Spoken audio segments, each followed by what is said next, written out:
Gold Coast. Smithy's VFL action 2024 begins. Braden Crossley up against Flockhart in the ruck. Crossley got the first ruck clearance, came out to Woodcock, back to Crossley, works its way across to Heron. He'll get the first inside 50, up towards the new recruit Buzzer. Came off fingers. Port Melbourne may not have done enough to clear the area. Zach Foot round the outside as they work it back outside 50 to the ever-present Dawson. Dawson looking up towards the hot spot. Well done at the back from Fraser Rosman, who's just done enough. Back outside towards the 50. McComb gets it away through Guy Barnes. Barnes through the middle. Found an easy target in Miller. Back through McComb. Goes wide to the captain in Hooper. Hooper inside 50. One-on-one contest. Just dropped at the back by Nick Williams. A socket off the ground.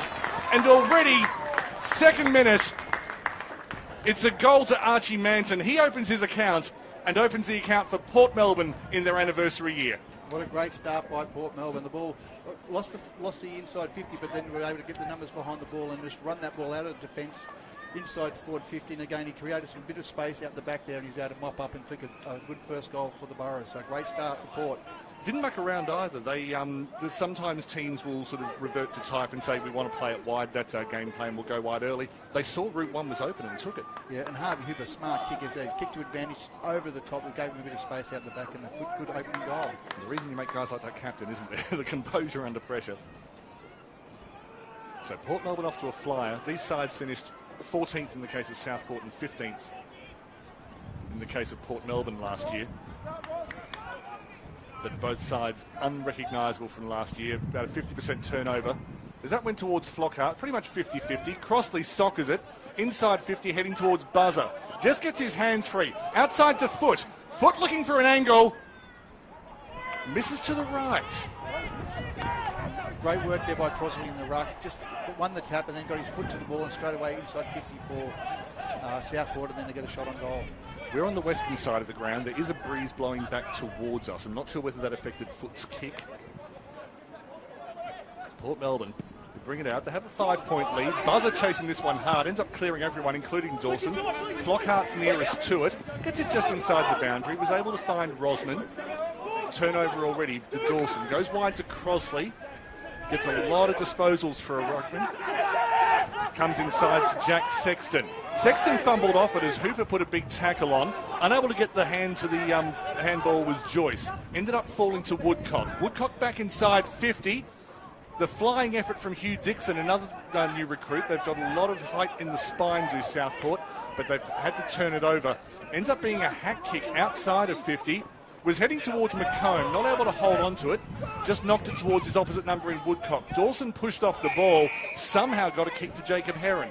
Heron runs around the mark, kicks from 55, looking for Buzzer. Clears Buzzer. Jacob Heron has Southport's first goal for 2024. Just the numbers around the ball there for Southport. Got on top of Port Melbourne. Kick to the hot spot there at sort of centre forward, and you made no mistake from sort of outside 50 and a nice long kick. I mentioned the high turnover in each squad before, Jack, and sometimes that can mean a disjointed game in round one. That was a disjointed goal, but I suppose what you'd like there from Steve Daniels' perspective is just the desperation to hold on to it and find a way. You're right, Daniel. They're getting numbers to the contest, which is a great start. And again, they're just working, getting to know each other, and sharing that ball around, kicking to predictable spots where they're getting their big forwards to crush packs. And that's opening up opportunities for their small force to get those crumbing goals and shots on goals, which is more important. But both teams, they'll be happy with how they've sort of started. Both VFL debutants on the field for Southport. Hugh Dixon in 29 played a lot of waffle. This is his first wuffle. That's not a word. And Aidan Hall in 31. He of the Grand Mullet is on the field as well. We'll probably see him play wide. Flockhart with first fingers to it. Josh Green did well in the middle. Used to play in this part of the world. As the umpire blows the whistle for the first time of the day, and I think this is our first ball up in general play after we've had 2 goals. Great second effort again by Crossley. He's looking to do extra stuff, as he does then a strong tackle straight after the ruck contest. So something to watch out for young Flockhart. Green had nowhere to go. Crossley was onto him straight away. Third stoppage in quick succession. Crossley using his left hand well, but Green got his hands to it. The pressure from Heron, the goal scorer, was immense. Then was able to shrug a tackle, looking for the tall timber up front. Dixon may have been taken down. Eventually the desperation at the back from Highmore yielded a result. He has a left foot kick out wide, didn't go the 15. Told to play on, comes out through Rosman. Rosman outside the 50, out to Anastasio, the veteran, played in the 2015 grand final. Working their way up the left, Port Melbourne, kicked it away. Had the right idea, but Reece Clark, welcome back to Southport. He takes his first rebounding mark. Yeah, great work there by Clark. Again, just worked him under the ball and it was able to straighten the ball up. And they'll go through the middle now, Southport. Jesse Joyce kicked it to a pack of 4 Sharks. That's a pod, I think.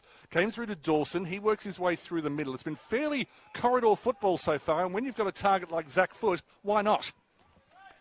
Hurd just a little bit just lacking just off his opponent there. And there's a good little lead there by Zach Foot. And Zach Foot will have a shot probably 45 metres out directly in front.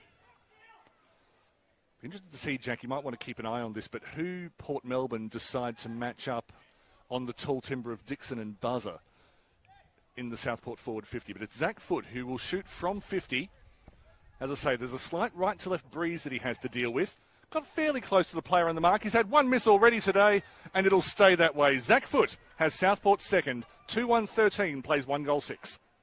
Yeah, great goal there by Zach Foot. And as I said, Southport just controlled the middle of the ground there and just a nice kick into space, and he just heard just sitting off him just that little bit, and it gave him a chance to take an uncontested mark inside forward 50. Changes on the sideline, on the boundary rather. Liam Coughlin comes on for his first game in Port Melbourne colours. And Campbell Walker returning to the side this year. Matt Garn just came off, left Southport last year, saw the draw for this year and thought, well, I may as well get the return clash out of the way early. Yes, always a big game when you come up against your former club, and he'll know the conditions. He'll know how Southport like to play. So I'm sure he'll be up for a big one if he can.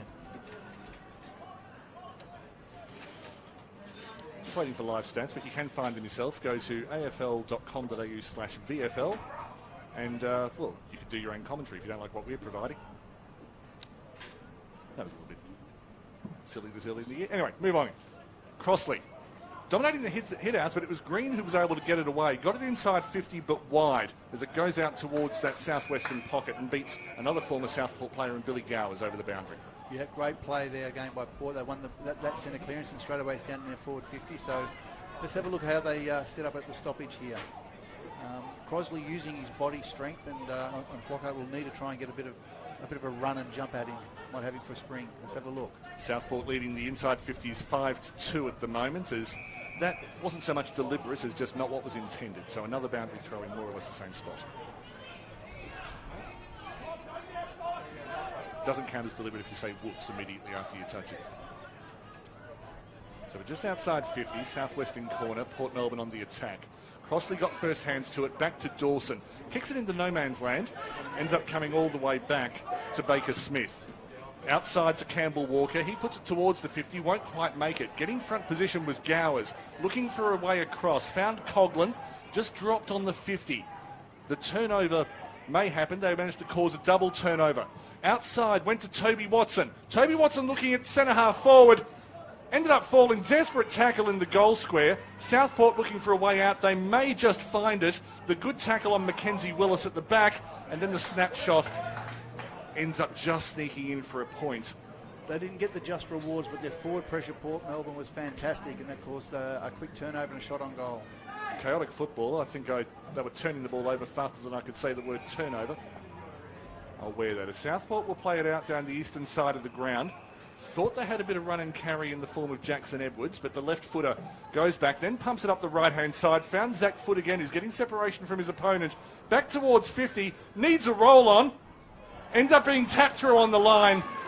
The goal, I suspect, will be credited to Hugh Dixon. So his first goal in Southport colours is not spectacular, but the care factor is minimal. Third goal for the Southport Sharks. You look for that matchup, and it was a nice goal there. Kicked into space, and you got to run onto an easy goal there. And again, good work again by Zach Foot. Just won the footy and was able to give it off straight away. That put the pressure on, and the overlap was there. Dixon kicks a goal. His opponent today is going to be Baker Smith. So looking forward to that matchup today. Baker Smith, 20 years old, 196 centimetres, so slightly taller than Dixon at 195. But a little bit of an experience gap, but that's part of what the VFL's about.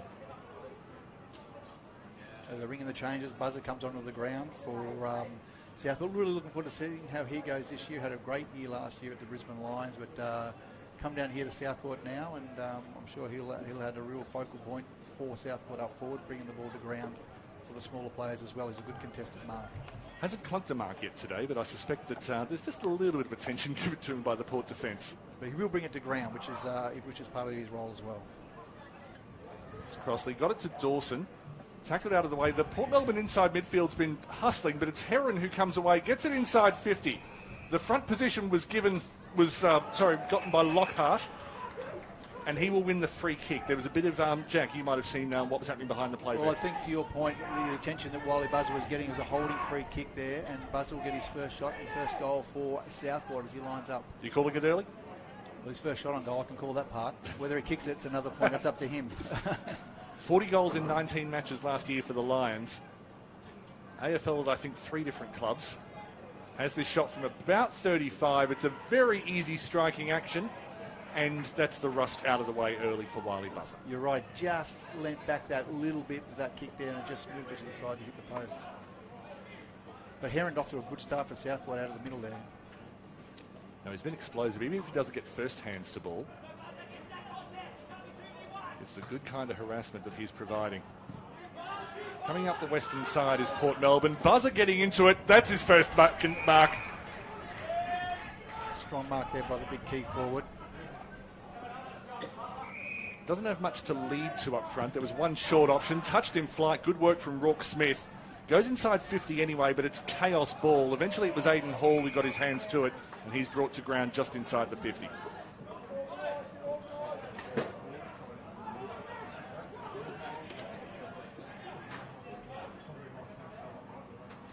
We have a falcon as Jimmy Miller was able to put that ball onto the head of an opponent, which is supposed to be down the throat, isn't it, Jack?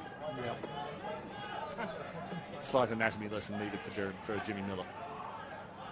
Still inside 50, Southport as Crossley got the ball towards Woodcock, not able to hold on to it. Good work from Rourke Smith, just pops it outside. In fact, that was Rourke Smith with the ball then, it was Signorello before that. More Falcons here on the wing. Crashing through was Kyle Vickers, scored 3 goals against Southport last year. That's an excellent tackle. I think it was Moschetti underneath the tackle. Had to get to Heron quickly and did. And indeed, that is Mitch Moschetti. Very good tackle there, just locked it up, so again, gives another restart. Crossley getting first hand to it. Woodcock went for the volley. Quickly out of the way from Guy Barnes, up towards the contest, and a good mark under pressure from Mackenzie Willis. Willis inside was looking for for Campbell Lake, ended up going behind him, looking for foot again. It's Falcon City out there. The ball's hit the head more often than the hands in the last couple of minutes. As the scuffle about 30 metres from goal is eventually extracted. Good work from Jackson Edwards on the left foot and a wonderful mark on the line. It was going to be off target anyway, but the work was key at the back. It's the one behind. It has gone through for a behind, but still I'm going to credit Baker Smith with a magnificent effort at the back. So Southport advancing in singles. Good space from Jimmy Miller. Wasn't picked up at all by the Sharks. Miller gone into the ruck now, so again, he has a bit more size and strength against Crosby. 198 centimetres, but probably I don't carry the weight. That was touched in flight by Dixon. Just held off it was Archie Manton.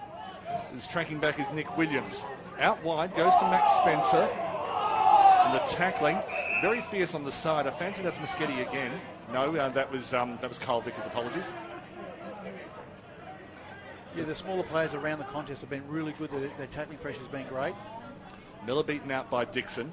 Inside, Hooper had the ball, was brought to ground tackle, was able to get rid of it. Goes out wide towards Dixon, who's playing a wide role. Appeals were deliberate. It did come off the foot. Was there sufficient intent? Conference? No, just a boundary throw. Reece Clark, the centre half back for Southport, comes back onto the field and starts to set up as a general. I think Reece Clark in general is a combination of words we might hear a bit in 2024. Baker Smith has picked up Wiley Buzzer now, so the matter's changed there already. Comes wide to Heron. Heron just working his way outside the contest. Sockers it through. That was clever. Woodcock over the back of the head. Goes to Garn against his old club. Inside, found the run of Tom Hurd. Hurd hooks it around. Good body position from Reece Clark, who's just back onto the field. Dawson turned it over. Rourke Smith, not able to get a great kick away. Got it inside 50. Technically counts. Jackson Edwards outside to Dawson. Southport cleverly working it out. Willis again going through the middle. Coming out wide to the left. Rankin did well, get front position. Just went through the hands. A good second effort. Comes up towards Rourke Smith. The effort from Jack Sexton, come up from the Bull Ants this year. But again, turned over. Dixon through the middle. Kicked to a 1-on-2, but found the one. Zach Foote read that beautifully. Foote working inside 50. Kicked it to a stationary target. It's fallen well to Pesgood. Pesgood working on the ground. Got 3 Borough players around him. Did he drag that back in? Interesting call coming up. Just a ball up. Right, and again, had all the players back there to support. Pesgood had a lot of work to do. He had a 1v4, but he's able to lock it up there, and there'll be a throw up. 25 from goal. Yeah. Crossley taps. Explain that one, Jack. Yeah, there's a holding free kick in the ruck there against big Jimmy Miller, I think it was, and there'll be a free kick going to Wiley Buzzer. Can he learn from his last mistake? If he leant back on that kick, he has a chance to kick his first, and more importantly, Southport's fourth. And the talking, the complaining from Miller went on too long, and I think Wiley Buzzer's chances of scoring a goal here have reached 100%. Bit of a kerfuffle just inside the 50. Buzzer's just holding it up. And it's all separated. It was all handbags. The umpire's just taken the ball as the other field umpires just make sure there's a bit of separation between black and white and red and blue. Interesting. What's going on here? I think it was all chat. It's going back to position, yeah. So Buzzer back with the shot on goal. Point blank. Welcome to Southport, Wiley Buzzer. So again, just a little hand, just a bit of, obviously the umpires saw a bit of jumper grab there, and unfortunately for the Boroughs, it was a free kick right in front, and then that 50-metre penalty doesn't hurt. So I'm sure Coach Adam Scrobbelack will be not happy with that one, but a chance for them to bounce back quickly. He's getting away to what's that, a 20-point lead now, Daniel? Yeah, it's 4-3-27 plays 1-1-7, and we just hit the 17-minute mark of time elapsed in the first quarter. They'd usually be looking at half-hour quarters in this. It's 20 minutes plus time on. But I do like the umpires taking control of things early. Port will want to get this next centre clearance if they can, get it down to their dangerous forwards. Southport finalists for the previous 2 years, came right back to the pack last year, looking to make a statement in 2024. Woodcock loves the over-the-head play, got it to Dawson. The number 3's collided, ends up coming out to the red and blue variety in Rossman. He goes wide. They're up towards the 50. Well cut off from Mackenzie Willis. Was injured for a lot of last year, back in the Southport side this year, making his presence felt, causes the boundary throw-in. Yeah, he's a very clever player, is Willis, and a bit of a coaching background as well. Already done his accreditations and that, so he sees the game really well. One of the advantages of being injured in your 20s is you get to spend some time with Jack Barry and learn how to coach. Hugh Dixon just tapped it over the head of Dawson, so the turnovers happened as it went out towards Aidan Hall. And there has been a free kick given for a push off the ball. And that goes against, I think, Matt Shannon. So pumping it inside 50 is Port Melbourne, looking for the big targets. Flying over the back was number 4 in Michael Mantite. Has there been a push? Yes, there has been a push off the ball. The free kick will go to Port Melbourne. Tough angle, but nothing wrong with the range. Yeah, big crash pack there, and again the mosquito fleet of Port Melbourne jumped straight on the ball, put his head over it and got the free kick, which is great, and a chance here now for the Boroughs to kick their second. Kyle Vickers, tight angle. As I said earlier, hat-trick on this ground against Southport June last year.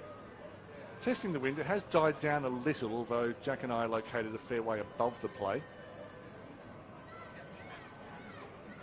But Vickers, left foot, wasn't far off. Hit the post. As I said, can't get any closer, can you? Says Daniel, trying to cover his blushes. Southport playing it out by hand. They've used the handball at the back well today. And Aidan Hall has ditched the Bon Jovi look and gone for a little bit more power to the Caribbean. But he keeps it right and finds Pesgood. Up the right-hand side, Dixon went for a flyer. Maybe he went a little bit too early and went to Rosman. Port Melbourne working well up the left. Went through Hurd, McComb. Then through Milady. Captain of Box Hill High a couple of years ago, now playing in the VFL. Turned over at the back. It was well done by Clark. Got it outside 50. Good contest on the ball. Shannon's able to play wide. Didn't quite hit the target. Maybe he forgot that Matt Garn had changed clubs. Garn and man tight. Strong tackle. Umpire says he's going to have it. And then man tight does what you always do to your teammate. Tackle it into the ground and then run away. Jackson Edwards back onto the field. Crossley in the ruck. Tapped it back. Unfortunately, Woodcock had overrun the football. Unfortunately for Southport. McComb running through. Garn getting a big tackle on. Strong tackle. Over the top of the contest was Josh Green. But there's a fair bit of Shark and Burra on the ground. Sharks come away with a free kick. This will go to Crossley. Yeah, again, his second efforts today have been outstanding. Much more than just a tap ruckman, isn't he? Gets involved. Kicks it to his direct opponent in the form of Felix Flockhart, who led well. Flockhart looks for options. Anastasio's free in the middle of the field. Elects to ignore him and just go right up towards the 50. Possibly outnumbered in the contest. Was that a push before the contest? If it was legal. Port Melbourne able to regain possession. Anastasio, McComb. A lot of left footers in this Burra side. It's gone through the back. Clark cleans up well. The tackle was fierce. Yeah. If they can get the ball down there enough times, the forward pressure by Port Melbourne has been outstanding. That was Signorello then. Yep, and he's going to get a shot on goal, which is right in front. So great work by Port Melbourne. It gets down there under pressure, but if they get the numbers there and they tackle pressure there, they can cause turnovers real fast. A lot of heat. Signorello rather. 20 goals in 15 matches last year. And that is shelling peas. They needed the next goal. They've got it. They're not going away. Actually, that's what you say in the fourth quarter. Port Melbourne staying in touch. Well, again, as I said, that at different times when the game's been opened up, they've been having good players run off the half back there and running numbers, and they look quite good. It's just that kick going inside their forward 50s. It's not quite getting right. But when they kick it in like that and they make a pack and it crashes to the ground, then they get those numbers there, and suddenly Southport under immense amount of pressure. Any club would be when they've got that tackle pressure. So good work by Port Melbourne. Brilliant work by Signorello in front of goal. Are there certain players who will tackle harder in front of goal because you get that instant reward of maybe getting the shot directly in front, or am I being a bit cynical there? Well, I think that's just the modern game now. They want those small mosquito fleet. They've got to role play those sort of half-forward flanks. So, they've got to try and cause turnovers and that defensive pressure right across the ground. We are into what colleague Chris Yin likes to call junk time, and goals after the 20-minute mark can be crucial in winning premierships, never mind just games. Dixon tapped it out wide. Banks Smith was trying to create space for his teammate. Didn't quite work. A little bit of miscommunication. Evidence of round one, but they will get the free kick. Looks like it's Zach Foot again. So he's had a great first quarter. He's had a lot of possessions. He's been a real live wire up there. It'll probably be that for the entire season. Named at forward pocket, but of course that means nothing in the modern game. You're a forward, a new mosquito around. You're going to turn that into a bird as much as you like. Scored from this distance earlier. Wind's just picked up a little, still right to left. Zach Foot on its way, it's swinging. Perfectly judged. Second goal for Zach Foot, fifth for Southport. Their 19-point lead is restored. He's close to the leading possession winner on the field, and he's also capitalised by kicking 2 goals. So great start by Zach Foot. Just to go through those, Robbie McComb for the Borough has 8 disposals, and then 3 Southport players, Boyd Woodcock, Zach Foot and Jacob Dawson, have 7 apiece, and then 3 Port Melbourne players, Fraser Rosman, Lachlan Rankin and Owen Milady, have 5 apiece. Dawson, the skipper, has been a real link for him, hasn't he? He wins the footy, he's happy to give it out to the players that run off him, around him, he shares the ball around. It's always a class act in this competition. Seems to know when to go inside and outside the contest too, when to be at the bottom of the pack and when to be 2 metres behind it. You have a real general out there, and the two skippers in the middle of the ground here for Southport, and looking for a big game today. Both Burley juniors, so they've grown up together. They know each other's games really well. Check Southport Sharks AFL on Instagram. You can see some photos of them when they were significantly younger in the pre-mustache era for Crosley. Contested ball in the centre of the field as it has been all day, but again Southport coming out on top, this time through Mantite. Players going without the ball. Campbell Lake, first year here, come across from the Gold Coast Suns. Worked out wide from Bank Smith. Got it further to Will Sexton. Inside 50, beats everyone as the wind swings around to the north. Will be cleaned up at the back by Baker Smith. Then walked out of bounds. There have been times in the interpretation of the laws where you get a ping for that, but it will just be a boundary throw-in. I think it was clever play. Let's get some reinforcements down here. They're under the pump. They're outnumbered. So smart to take the ball over the boundary line and they can reset. Acting is a very important part of the modern footballer's skill set. Crossley again getting hands to it, winning the hit out, but Flockhart didn't like the kick as soon as it came off the boot and it went down the throat of Ben Jepson, who's moved up from Coburg this year. Flew into the pack, off hands, had the numbers behind the ball. Flockhart didn't like that kick either. Went to Clark. Clark went for the fend, told to play on. Correct decision in my book. Joyce goes inside 50. That's a wonderful chest mark in traffic. In fact, he dropped it on impact. Goes down to Lake. Lake ends up at the bottom. And was that Pesgood who went flying and didn't quite come down with it? A fantastic attempt there by Pesgood. He's a real X factor up forward. I'm really looking forward to watching him play today. The young boy out of Surface Paradise, been here a few years now, and an exciting prospect. Heading back towards the boundary, more acting required, this time from Tom Highmore. You're right, Robbie McComb's done a lot of grunt work in closer around those stoppages, and he's been a real general for Port Melbourne. Going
Apologies, that was on the lady before. They're moving forward. Inside 50. Dixon moved back, went without it. Miller gets himself space, comes inside to Vickers. He went without it. Second effort, possibly high because he got a little bit of contact above the shoulders. It will just be, correctly called ducking, and even that wasn't deliberate. Yeah, good work there by Port. They got it back inside their forward 50. Can they get a late goal? Flockhart inside to Rourke Smith. Then fell to Guy Barnes. Barnes was well off target and was off balance as well. Heading towards the boundary and eventually will just be walked out over the line. Boundary throwing 55 from goal. They've still got time if they can win this next stoppage and get that ball inside their forward 50 deep. Yeah, the battery died. And of course it was Owen Malady who caused that turnover before, and that's the reason that they're up there. Yeah, he's had, again, another outstanding quarter. Young player, just 20 years old. Dawson. They're able to work it away, looking for the mark of Jay Lockhart. Yep. I think the tackle player thought that it hit the ground. He went on with it a little bit, but I think he kind of had it right, and that was Tom Highmore to keep contesting. Towards Buzzer. Buzzer got back position. Well done by Baker Smith. Comes out through Rankin. He finds Flockhart. That's can't play. Flockhart started lifting the back end of this first quarter. He's trying to go second and third efforts. They've really picked up, so he's doing a good job, the youngster. Told to play on, comes wide, just finds Milady. Past the half-hour mark in this first quarter. Southport's quarter, but the longer it's gone on, the more Port Melbourne have come into the game. And I think just with some of the play keeping this towards the boundary, they're all looking forward to a break. It's going to be tough to try and score out of that pocket. The wind's sort of blowing across there a little bit, so they're going to have to run it out if they can. Not a heavy wind, but if it just sits up there, it's going to be difficult. Also going open side carries risk and reward. Crossley getting front position. He's been using that right arm of his all day. And then the second effort on the ground as he gets underneath Josh Green. Players trying to extract it. That was man tight on the ground. Oh, just holding his shoulder. It did look like it might have been hyperextended in the tackle. We'll keep an eye on Michael Mantite as the mark not paid, I think, to Rankin, but they've worked across. They've gone to Liam Coughlin. Straight into the middle of the ground. Working well. Up towards the 50, and that's a wonderful lead by Jeremy Miller. Has it been paid? It has. Yeah, Jimmy Miller, a great Jimmy lead. Miller, sorry. As the Southport lad's coming off the ground, looking up, he's winded. He's not in a very good condition. I'll keep an eye on him in Michael Manning. And Mantite not looking good as he's replaced by Aidan Hall. Jimmy Miller, 52 out. Went for the percentage play, didn't really come off. Southport are going to be able to clear until that tackle. Oh, jeez. Not paid. Port from the coaching bench feeling a bit rough. Hooper goes over the back, taking a lesson from Boyd Woodcock. Still on the ground. It's chaos ball on the 50. Eventually will be cleared by Jack Sexton. He comes wide. It'll all start again. Highmore goes back inside. Tom Hurd. There are various times being called out from down on the bench, trying to indicate to the players how long they've got. Highmore. They don't seem to be too desperate at the moment, the Port attack. Hooper and Rosman were both on the lead. Ends up going long towards the pocket that Jack says they can't score from. I'm being harsh and putting words in Jack's mouth because it's fun. Again, that's a great mark there by young Felix Flockhart. As I say, he's really, second half of this quarter has been outstanding. Apologies for missing that. It happened behind the play. Not his best kick. Touched in flight. Was well taken by Matt Garn. He's brought to ground just inside the 50. Not long left. You're right. Just the little things. Just push back off the mark. Make sure I can clear myself and get a nice kick inside forward 50. But just that rush kick ends up being a turnover. Crossley getting first hands to it, but I think they're almost conceding that now and just seeing what they can do with it off his hands. Dawson went left foot, looking for the boundary line, and when you've got a lead, maybe that's a bit safer. Highmore, maybe trying to be a bit cute, but will be a boundary throw-in right near the interchange gates. They've rallied hard, Port Melbourne here. There's a bit happening off the ball there, but maybe, as you said before, Daniel, maybe a bit of acting. Yes, Jimmy Kimmel's not here. There are no Oscars being awarded. Flockhart competed hard with that one. Didn't work. Crossley will have, well, the first kick after the quarter-time siren. The Sharks, Southport Sharks, 5-4-34. 2 goals to Zach Foote, 1 each to Heron, Dixon and Buzzer. 17-8, led by Dawson and Heron. Braden Crossley knocking it down the throat of those two. Well intercepted by Flockhart, apologies. They're both on the ground. Crossley ends up with it again, goes back towards Dawson as Southport make their way down to the southern end of the ground. Dixon on the lead, went without it. Pescud tried the clever handball, bounced away from Hurd. Zach Foote opened the scoring in the first quarter, opens the scoring in the second quarter. That's his third goal. Again, the pressure, the old 1-2 there from the two boys, in the two skippers, out of the ruck. Crossley over to his teammate Dawson, as the captains, gets inside 50. Makes a great, Pescud makes a really good contest there. And then, of course, Foote, who's been the opportunist today and had a great start, kicks his third for the day. And I should clarify, he did open the scoring in the first quarter, but that was with a behind. It was Heron who opened the goal scoring. But as you say, a hat-trick. And we're barely 30 seconds into the second quarter. Yeah, not the start Port would have wanted. Again, as we said, the ruckman in Flockhart's really picked up his second efforts there, but again, it just didn't go his way. And Hurd, unfortunately, just nothing going his way at the moment. Went without at that time. Been caught out a couple of times in defence. Not a question of his quality, just one of those days. Crossley getting it up to... Oh, the marking contest was nearly brought to ground. Once again, Crossley out of the ruck. Tries to win the tab, then he gets the clearance. And apologies, that was Jay Lockhart before. Just had a brain fade. We're outside 50. Crossley attempting to resume normal service. McComb read that beautifully. They're reading off Crossley's hands. Be interested to see how it goes. Nick Williams. Superb work from the youngster. Gets it back to Boyd Woodcock. As Jack prepares to talk more about Nick Williams in a moment, because that was superb work under pressure. Back to the middle of the ground with Willis. They're going left. They're going left at pace. Got it to Ben Jepson, and they've switched the play very, very effectively as it goes to Michael Manteet. He goes inside 50. Couldn't find Dixon. Pescud running back. Hurd on the ground, making sure of that one. And that's the reverse commentator's curse. I criticise him, and he does well. I'll keep doing it for his benefit. Strong mark, as you said, Daniel, by Nick Williams in defence. An exciting young talent out of the Allies last year in Surfers Paradise, and certainly a player to watch today. Keep an eye on Nick Williams, number 30. Toby Watson coming out of defence, putting it up the right. And yes, I'm looking forward to see how that entire Allies under-18 squad from last year goes, because there was some serious talent there. In towards the triple goal scorer in foot.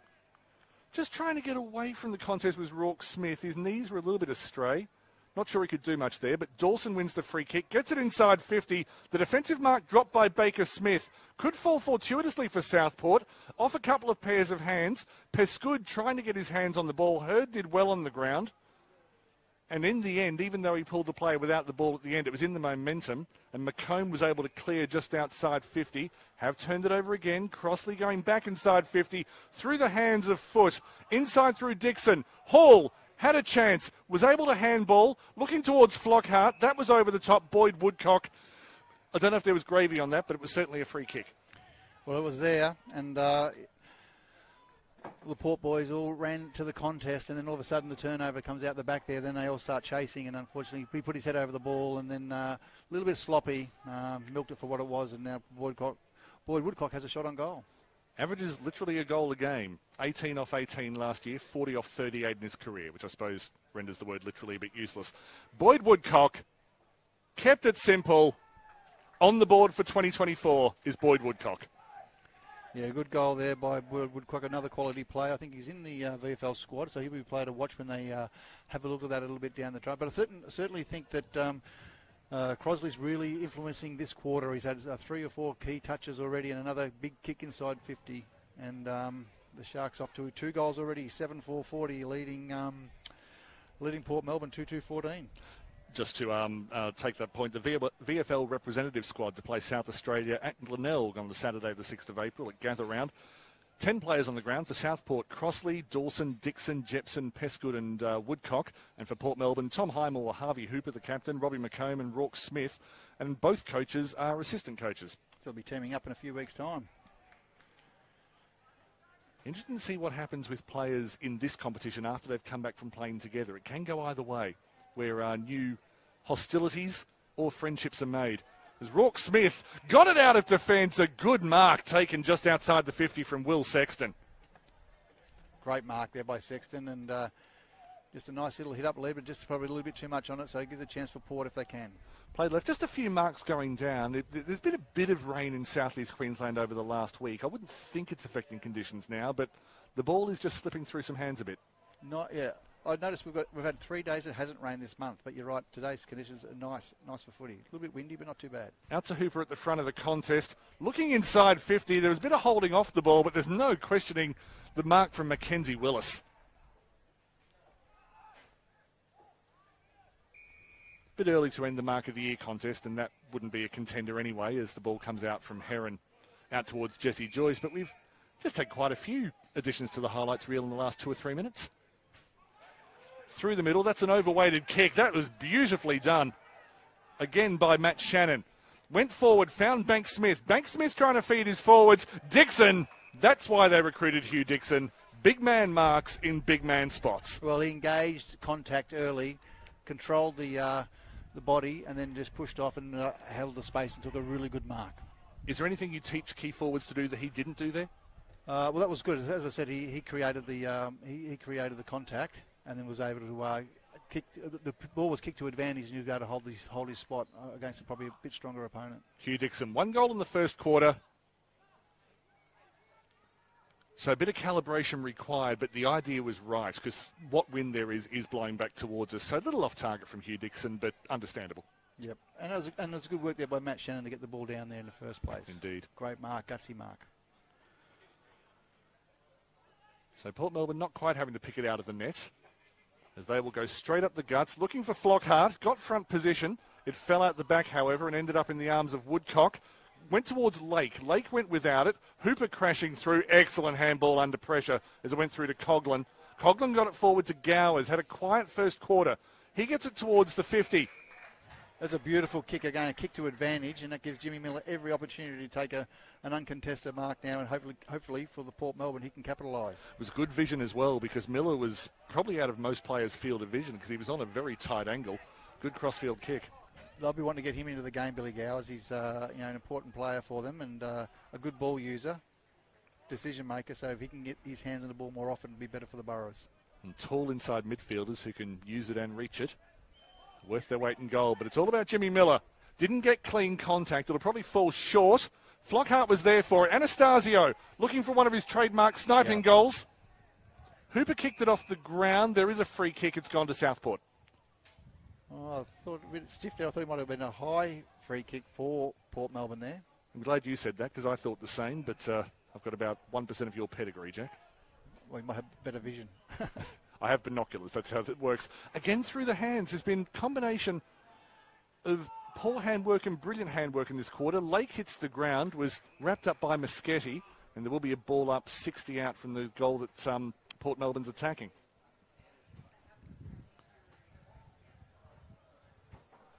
Crossley, with his usual method, went back looking for Woodcock. He'll get it eventually off the hands of Jackson Edwards. As it's just a little bit sloppy at the back. Anastasio ducks under one tackle. The handball inside to McComb. McComb had a bit of vision, went over the back of the target looking for Milady. Milady shrugs one tackle. The handball inside to Miller. Plays the 1-2. Milady off the left foot. That is a classy goal from the Borough. He has been so impressive, Alan Milady, today, hasn't he? And that was good work there by big Jimmy Miller as well. Didn't panic with the footy. He had numbers. He was probably outnumbered there, but a nice handball over the top there. And Milady's second effort again, got rid of it, then came back and regathered and then kicked a beautiful goal. At the risk of oversimplifying, he almost went against type for a big man by just having the vision and the speed of thought to continue that play. Yeah, it was clever play. So a much-needed goal to Port Melbourne. Thank you for joining us here at Fankhauser Reserve for the Smithies VFL in 2024. And, of course, lots of articles written on the AFL, on the VFL website, which is simply afl.com.au/VFL, including the weekly podcast, the official weekly podcast, where you can catch up on all the news for both the VFL and the VFLW. And while the Port Melbourne men have struggled a bit in recent years, they are the reigning premiers in the VFLW. And Ava Seaton, who was second in the best and fairest up here last year, is now on your list. She is going to do wonders for you this year, Ava Seaton in the Port Melbourne jersey. Yep. Woodcock behind, goes to Heron. He's in heavy traffic. Dawson, the holy trinity of the Southport midfield, working in unison as it comes out to Edwards on the left. Keeps it on the left. Woodcock doing Woodcock things. In front of the scoreboard. Hoists it towards the 50. Over the back of Flockhart. Went through the hands of Coughlin as well. Allen on the ground, Hall. Bit of slipping around. Maybe there is a bit of water on the ground. I'm not sure as Sam Wetton will ball this one up. Yes, Southport's ability to spread away from stoppage and then create space has been really good. Of course, the off-ball running creates that. Buzzer used his body strength well. Got it back to Dawson. He hit the turf immediately. Two kicking in danger free kicks could have gone there. That's a rare bit of indiscipline from Boyd Woodcock, I think it was, on the ground. That's a round one mistake, Jack, perhaps? Yeah, well, the skipper's... Yeah, he's gone against him because I think he's dived on the footy and he's taken his legs out. So just nothing going Port's way at the moment for those 50-50 decisions. Now, there's been a couple, as there will be a boundary throw-in. So at least Port will get the chance to restructure their defence because, yeah, just a couple of decisions. Having said that, umpiring at speed, VFL umpiring Generally high quality. Umpire.afl if you'd like to get involved in umpiring this year. There's plenty more spots available. Yeah, it was there. Unfortunately, you can't do that anymore. You can't dive on the footy and take someone's legs out, unfortunately. So, Out the back, Miller. Miller's growing into this game. Just maybe needed to wait slightly longer, but found Milady again. Good combination a few minutes ago. Crossley, he gets around the ground and then knocked out of the hands by Vickers. An appropriately desperate move. Comes off for a bit of a break, and onto the field comes Hugh Dixon to do the ruck work. But I think he's happy to just take that ball over the boundary line and just get another stoppage. Matt Shannon returning to the fray as well, as Archie Manson comes off for a break. He's been held a little bit quietly today so far as well. That's off the hands as Campbell Walker tried to advance it. Didn't work. Stuck on the western side of the ground in front of the opulent clubhouse here at the Fankhauser Reserve. I think Fankhauser is an old German word meaning trapping in luxuriant surroundings by making the exit directions impossible to follow. Up it goes through Billy Gowers. Gowers out towards Anastasio. Is able to keep it in. He's quick. Shortest player on the field. Probably the most famous, though. His goal in the 2015 Grand Final. Still a conversation starter. That was for Williamstown back then. Just trying to reset here. Port Melbourne. If there was such a thing as inside 60s, they'd arguably be winning it because they've gotten this far many occasions today, but just haven't been able to penetrate the last little bit. Pushing Southport back now, and that's gone through the hands as well. Comes all the way back to Campbell Walker. Walker hits it up towards the goal square. There weren't really any red and blue jerseys there, and it was taken a little bit too easily by Max Spencer, and then a 50's given away. That was Miller again, who wisely decides not to argue overly long this time. So Spencer able to get it wide, finds Dixon. Port Melbourne needs to reset quickly because Southport's on the move. Dixon maybe tried to be too cute, but it worked. Was able to shrug off a final tackle in towards the goal square. The flying mark doesn't yield a result. Buzzer trying to break a tackle. Ended up with the ball out behind him, possibly reefed out, somehow squeezed out, and then over the boundary. And what was really a, not just untidy, but bizarre passage of play. Yeah, well, again, a free kick and a 50-metre penalty at the opposite side of the ground, and before you know it, they're inside their forward 50 once again. But they were able to repel, and then the ball up just outside there now. Question on notice, and that is whether Southport can be a little bit over-reliant on that inside midfield of Woodcock, Dawson and Heron. And if teams can shut that down, whether that's the key to beating Southport this year. I'll ask for your answer in a moment as we have another boundary throw-in on this western side. Yeah, well, it's an interesting one, isn't it? But it's easier said than done. I've noticed a lot of times today at the back of a stoppage at the ruck contest, Southport's had numbers at the back there, and they've been able to clear the ball out time and time again. So that exit strategy, that's something that Port will have to tighten up on. 27-point lead. They've increased it by 7 in this quarter, the Southport Sharks, as that rather aerial ball goes to McComb, who I think saw a photographer nearby and decided to jump for the mark. I would have done the same thing. That's not a criticism. McComb can kick with either foot very well. Goes forward. The punch came in from the back. That's classic defenders work from the, let's say, the Daniel Merritt school. I know others have done it apart from him, but that was Jesse Joyce. Yeah, experienced AFL player, Jesse Joyce, just wanted to kill that ball, get a chance to reset up. Let's have a look at this stoppage here now. Southport, as I said, been getting clearances away at the back of these stoppages. Gower's there to block that space now, which is good work. Miller, with a clever tap back, was looking for Campbell Walker and wins the free kick. He's been in the game, Miller, hasn't he? He's given away a couple of 50s, but he's had some great moments as well. And I guess as a coach, you don't mind seeing that kind of intent, even if it goes awry from time to time. Miller looking for a target, maybe 20 from goal. The lead was good from Gowers.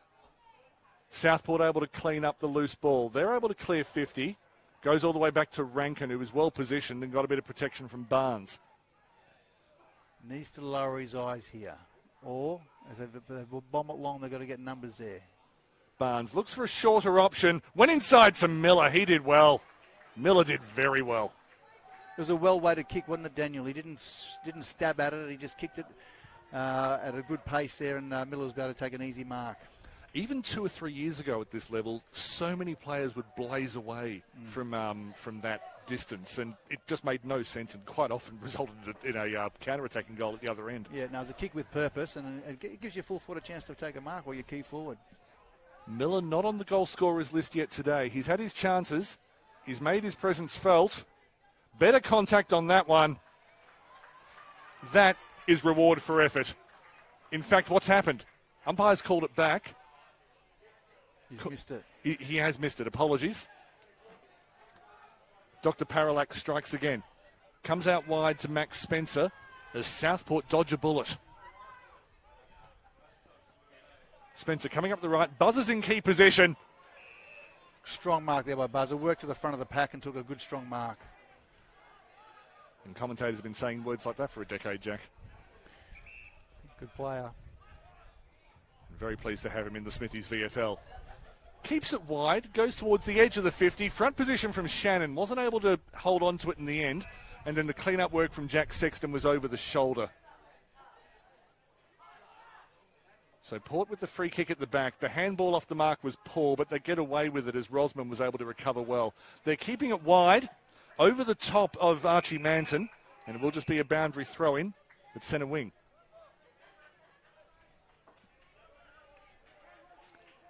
You can see the difference when Crossley's off the ground. Hugh Dixon, obviously a quality footballer, but as a ruck, Crossley's just that next level above, isn't he? Yep. Sorry, you go. No, it's good. Ball go out of bounds. So, yeah, a little bit more, getting a little bit willing now. We can see Milady starting to get a little bit frustrated. He's had a good game, but they just got to get on top here. I think it was actually Shannon who got a little frustrated there. How did that was, seeing it differently, but that's all right. But Jack's a coach, I'm a broadcaster. If we ever disagree, believe Jack. No. Hooper goes without it. On the ground is Dixon. Another ball up. Very stop-start play just in the last couple of minutes. Probably since the Miller miss. It hasn't really got going. Miller got it as far as Woodcock, and then his second effort was excellent. Hooper hooks it around the body.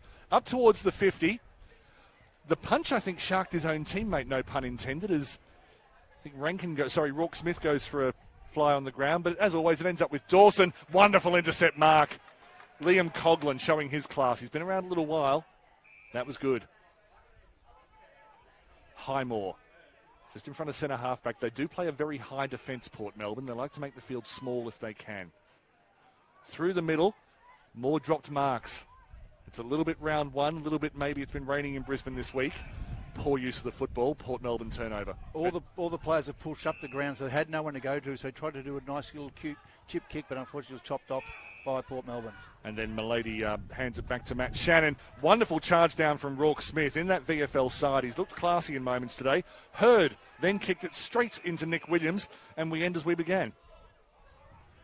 Players starting to feel the hard contest as off the ground coming is Rourke Smith feeling the effects of that last big hit. It's a fairly cool day for Gold Coast in March as the boundary throw and eventually works its way past Dawson in the end. Hacked it off the ground. He's kept that in. How did he twist his body like that? Taken by Lockhart. He will be bundled out of bounds. Just a boundary throw in. And a little bit of energy creeping into this game. So go Owen Milady again. Strong tackle. His tackling pressure has been outstanding today for Port Melbourne. And then just goes for a bump on Michael Mantis as well. Towards Crossley, who's back on the ground. Tapped it to number one, but instead of being Woodcock, it was McComb. Goes out, finds Woodcock now. Milady had a big second quarter in terms of his energy levels. That kick goes astray. Out, just pitched inside. Boundary thrown. Just the pressure, I suppose, from Southport around the ground. They just haven't had to get clear ball and get nice clear entries inside forward 50. They just always seem to be under the pump. Just 3 goals this quarter, and the last one was, I sense, at least 10 minutes ago. As Port Melbourne have been able to just dry the game up, maybe not create too many of their own opportunities, but they've been able to stop Southport's. Even a counter-attack like this as Campbell Lake works his way up the right, has the first bounce of the day, the first 2 bounces of the day, I suspect, and then the kick after it is poor, as maybe just got a little bit excited, lifted the eyes, but he does win a free kick for contact over the shoulder from Heimel. It was a clever play there by Jay Lockhart. Just shrugged his shoulder to break that tackle, and it gave him a chance to kick the ball down the ground. So there's little micro movements that Neanderthals like me don't always pick up on. Lake goes inside 50, looking for targets, ends up beating everyone, beat about 5 players. Rankin does well. That was over the shoulder from Lockhart. And Port Melbourne will have a chance to clear. Everyone running up the ground, so no one there to run off him. So he'll have to chip across. Port Melbourne playing it out the right. Southport playing an equally high defence. It's very congested. There's no one more than 10 metres in front of the centre circle. As it's turned over on that wing, went through Spencer. Spencer trying to play the 1-2. Ends up going through Edwards. Edwards with a low chip. I think he had a choice between 2 players and thought if he kicked it halfway, one of them would get it. Coughlin comes across to the left to where there is absolutely no one. Closest to it Gowers is working hard down the ground for him. Here's a chance for him to get it now. Was Vickers. He ended up finding Gowers. Gowers looking inside. Saw that Crosley was running in the other direction. The mark was taken before Crosley got it, and I don't care how good a actor you are, Braden, that was not a mark. Hooper jinked through a couple. Shot from about 70 out. Was looking for a mark that was nearly taken. Port Melbourne in the pocket. The point of contact there was interesting. It will just be a boundary throw in. Possibly first contact just on the shoulder blades. Yeah, I think he sort of ducked around and just got him. I don't think he already got him around the neck, but a chance for a throw in and a chance to try and get a late goal for Port Melbourne. Can they find one? We're only just in junk time. 20 minutes gone. Or elapsed, rather, in this quarter. So probably another 7-8 minutes to go at this rate. As I say, just the 3 goals in this quarter. Woodcock using his body well, but Flockhart learning how to compete in this contest. Good run out of defence, or was it? I thought Dawson may have bitten off more than he could chew.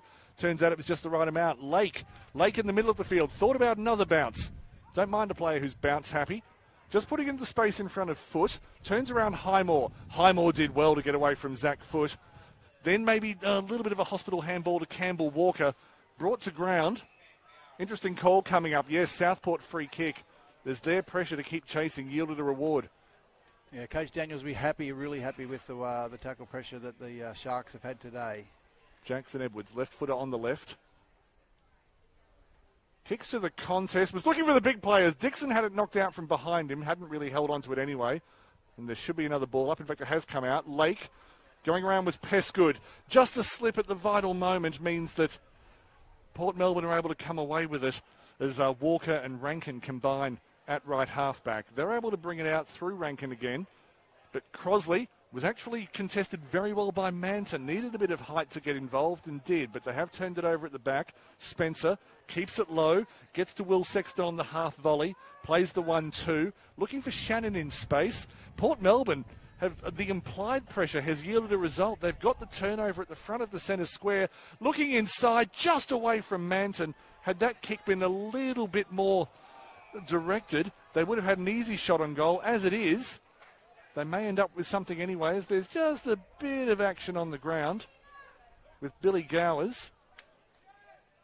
Probably just being reminded of how good the food and beverage service here is at Fankhauser, because this is where he played a couple of years ago. Well, if they had had a bit better entry there, they had Kyle Vickers sitting by himself, all by himself in the goal square, and that would have been a certain goal, but they just could not get that next passage of play. Let's say by round 6 they start finishing those goals off. I don't think today we're seeing the finished product of either side. And good call, Daniel. And it's early days, as I said, big list turnovers. It's going to take time to get to know each other. But I'm sure both coaches have a strong input on how they'll go down the track. But, plenty to learn to take away from game one. Jack, I'd like you to put yourself in Adam Skrobelak's shoes at the moment. Southport have been breaking out of defence and getting up towards 50 very, very easily. Is there anything Port Melbourne can do differently to maybe just slow them down? I'll get back to you in a moment on that one, as they're able to get the ball through Moschetti out of defence. But again, they've turned it over and taken by Spencer. Well, you're right. Well, Southport just reading the game a lot better, and obviously got a really good experience list. Some of these boys have played. Their key players in key positions have played a fair bit of footy together, and especially in defence. And so they're looking ominous there. But Port are really paying their prices. They don't quite hit their target. Southport are just making them pay, and then they're getting that return entry. Banks Smith just knocked it inside. There'll be a stoppage just outside the 50. at different times, Port have looked all right when they've run in numbers. Not as more so in the first quarter than the second quarter. But it just seems once you turn it over, there's just so many loose people. So they're probably not as accountable as they probably both coaches would like to see at this stage. Crossley to Dawson, then to Woodcock. Press rewind and play and repeat. If you don't get that reference, ask your grandparents. Good mark taken in defence. Under a bit of pressure. And very well done at the back by Campbell Walker. Walker will keep it wide. Still plenty of time left in this second quarter. Won't be as long as the first. Pack of about 10 players there. Ended up falling to Willis at the back of the pack. Towards the boundary line, and no one can keep it in. So Crossley had a look at it. Temperature in the low 20s. A little bit of humidity as Aiden Hall comes back in. But nothing that will, sometimes Victorian teams come up here and get a shock with the weather. They're not getting one now. Crossley, a lot of hands, but no contact. Went outside to Heron. Heron was chasing it towards the boundary line. Kept in. Hall brought to ground. Good work from about 3 or 4 Port Melbourne players as Moschetti's able to clear it. From the back, Spencer maybe could have marked that, but decided to go the punch. Ended up falling into the arms of, I think, Joyce. He's brought to ground. And there will be a ball up to the side of the centre circle. Crossley found Dawson. Couldn't find Hall. Did find Hall. Hall back to Heron. Heron looking for a short option. I thought he'd undercooked that. Found Dixon perfectly. Woodcock is loose. Needed to be tight. Just hooked that kick. I think his mind wasn't quite clear as he kicked it. Went inside to Foot. Foot broke one tackle, then undercooked the kick. Went under, the play was continuing, but the umpire had blown the whistle. Apologies for missing that. Yeah, got him for dropping the ball, and it'll be a free kick to Port Melbourne deep in defence. There have been some moments in defence. Fraser Rosman, 21 years old, 194 centimetres. A few raps on him. Be interesting to see how he develops this year, because being drafted at the age of 22, 23, 24 is becoming more common. It's late in the second quarter. It's 26 points of difference. They get a goal, and they go into half-time at 15 points. They're thinking, hang on, we've spent a lot of petrol tickets, but we're still around. We're still around it. So I'm sure the Port coach would be happy with that if they can get a late goal and keep themselves right in the game. Rosman went centrally, found Hooper, who marked in traffic. The handball wasn't as good. Hooper following up with his efforts. He's going to have plenty of 40 disposal games this year. Maybe not so much today. Dawson goes wide. Edwards looking for a target inside. The eyes were nice and low. And he found buzzer with a minimum of fuss. And I think that just summed up probably where the game's just at there. The contested ball there, Port Melbourne bringing the ball up. They didn't quite hit their target. Southport had the numbers there. They work with each other, and then they get a repeat entry inside forward 50, and buzzer takes a nice mark. There was one big one before where Port Melbourne missed a target when they had 2 goal-scoring options, but there've probably been 3 or 4 with that quality in the last third to borrow a term from round ball football. More on that in a moment as Wiley Buzzer scored in the first quarter. Wind just picks up as he kicks it. Calibrated beautifully. Wiley Buzzer has his second for the day. And whereas Port Melbourne goal might have made this game just a bit more interesting, Southport's nerves have noticeably settled. Yeah, that's right. And it's a good goal to Buzzer. He kicks, as you said, he kicks his second for the day. And that left foot just lays back on it and puts it straight through the middle. So disappointing for Port Melbourne. As I said, they sort of controlled that ball through the middle of the ground there. But then just that, and we're talking, I get it's round 1, but just that handball goes to ground and suddenly, under pressure, they're getting great numbers to the ball today, Southport. And then all of a sudden it's a turnover, and then everyone's run down the ground, and there's a chance up forward, there's space up forward for the big forwards to lead into. 8 goals for Southport, 3 to Foot, 2 to Buzzer now, and 1 each to Woodcock, Heron and Dixon. And the 3 goals to Port Melbourne scored to Manton, Signorello and Milady. Back in the centre for a while, that broke a long goal-scoring drought. Hooper has decided he's had enough, gets it to Flockhart, through the middle of the pack, falls out the back. Manton needs a bit of space, looking for Signorelli. And Signorello gets his second. Well, that's great play by the Burrows. That's what they want. They answered back really, really quickly. As I said, can they get another one?